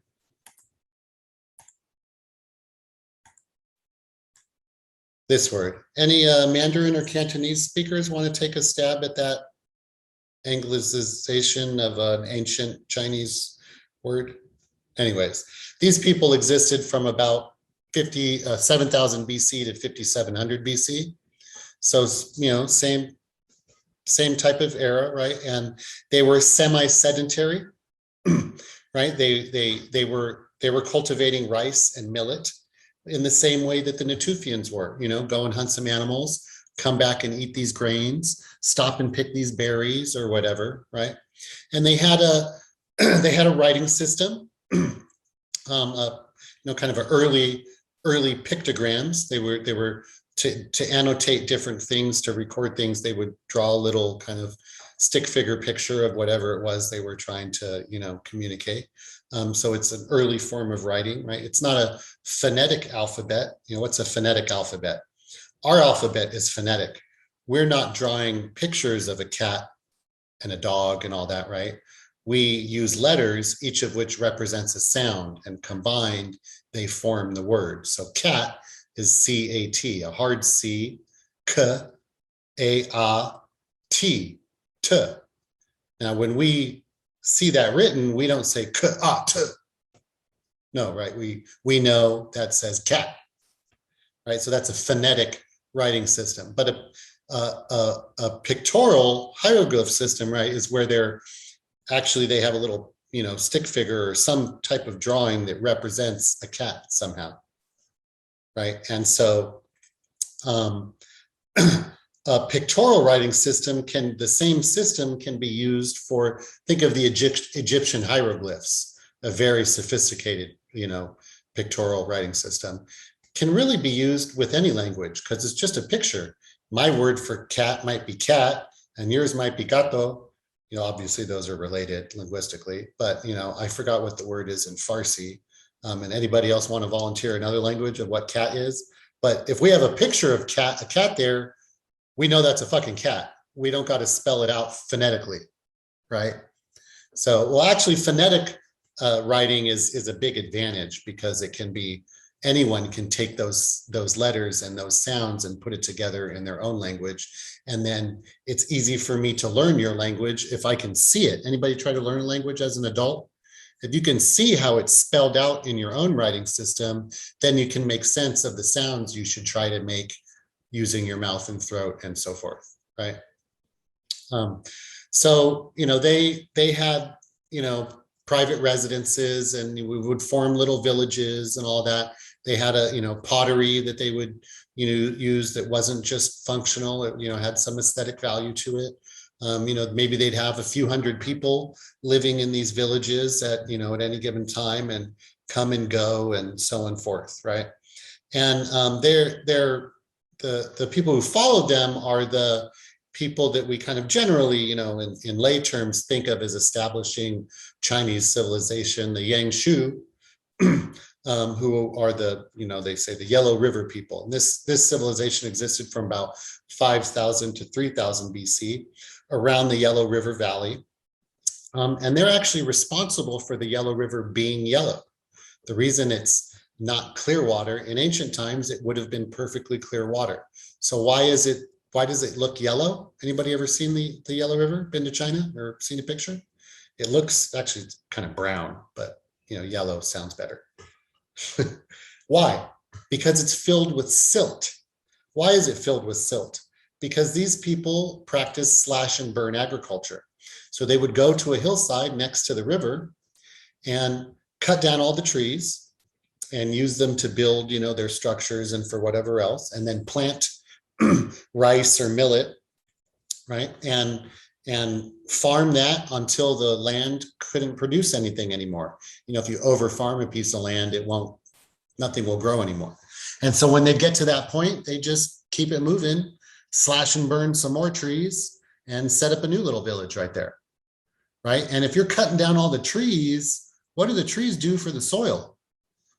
They hold it together, they keep the nutrients and they keep it compacted. So if you remove the trees, what are you left with? Exposed dirt. And what happens when it rains and the wind blows and all that, it erodes.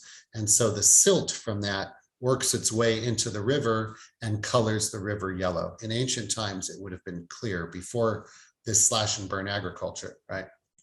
So the point being, this is very similar, to what, we find with the Natufians and the Gazulians and all of that in the Middle East, right? All of this different progression that was occurring in the Middle East was occurring perhaps independently in China and in the Indus River Valley. So here's the two civilizations for India. We'll talk about. One is the Mehrgarh. Also, I don't speak Dravidian, so forgive me. I don't speak Tamil or anything, so my pronunciation is off. So they existed from about 7,000 to 2,500 BC. Also semi-sedentary, right? Probably a mix of refugees from the ice ages in the Middle East, mixed with sapien and other hominid populations. Who knows? Hybrids that had been there in the Indus River Valley much longer, right? These were probably Proto-Dravidian language speakers. So the Tamil, and there's a whole bunch of different Dravidian languages, Dravidian languages in the south of India. And there's actually a couple little splotches in northern India that weren't swallowed up by the Indo-Aryan speakers. And so we think that these people were the original ones, right? That they were the ones that spoke the Proto-Dravidian that ended up becoming all these languages, like the Yamnaya are for Indo-European language family, right? They were followed by a civilization we call the Harappan, which was about 2600 to 1900 BC. And still, even at this time, they had full on, towns, and I mean, maybe even city wouldn't be, an incorrect term to use, with, pretty sophisticated. I think they even had, some, sewage, and they were, irrigating their crops. And so this is a pretty advanced, sophisticated civilization, but still, we believe, an egalitarian political and social organization. So there's no king or ruler, and that type of thing, right? So it's the idea that we should have bosses and leaders and that authority, and all of that is really not a part of the human existence until very, very recently.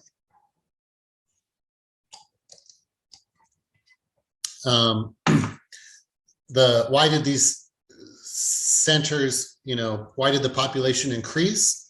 Probably because of, climate change and population pressures. So people in other places know that there's a lot of people there and that they're doing pretty good on providing food. And so it makes sense, let's just go and join them. And so the more people that move from a hunter-gatherer existence or a pastoral existence into a fully sedentary agricultural existence increases the size of these population centers into effectively cities, right? And so the Harappan had, walled cities. So if you're building walls, why are you doing that? Because, interpersonal and group violence exists in your society. Someone could try and attack you, right? So we know for sure by this time, right, that this is occurring. Did I tell you, I think the first art that we found that depicts interpersonal violence is about 6,000 years old. I believe it was found in Australia. That's the first time we find that. And clearly, if there's walls around a city, violence is an issue. I think Brianna had a question. Yeah, would the Harappan be kind of like comparable to Babylon? Contemporary, more or less, Assyrian, Babylonian, the Medes and, all that, right? So yeah, this is, about the same time period. And did these societies in China and the Indus River Valley develop independently? Did they just happen upon sedentary agriculture? Or because of these ice ages, did people from, descendants of the Natufians work their way over there and say, hey, you know what, you can take this stuff and just plant it yourself and come back next year and it'll be right here and we can all, you know, have a festival together, right? So, you know, so we really don't know if it was, you know, cultural diffusion, you know, that these things were adopted from other cultures, or if they were independently, you know, created. You know, the Harappan cities had sanitation systems, you know, when you did your business, right, there was something to take it out of the city so that the city wouldn't completely reek of, you know, feces. And also they used a pictogram writing system. So, you know, very similar, right? Sorry, my son is crying back there. You grabbing the bottle, baby? So that's about it. And we're just about out of time. So anybody have any questions or comments? Stop sharing. These notes are on Canvas, so you can download that and check out your notes when you're ready to write your paper. Any questions, comments? All right, so that's the foundation for our class. Next week, we'll be talking about the invention of capitalism. Right, we're going to go through the history. We're going to talk about ancient and medieval societies, you know, to contrapose so you can see what's novel about, you know, the society we live in. But where did capitalism come from? It has not always existed. It's a relatively new invention in human history, about 500 years old. Cool. All right, guys. Have a lovely weekend. Don't, if you see a chimp on Tinder, swipe the other way. And I will see you next Thursday. See you. Bye. Salut. Professor. Thank you. Have a good one. Bye. See ya. Thank you. Yeah, go Dodgers. All right. See you later, guys.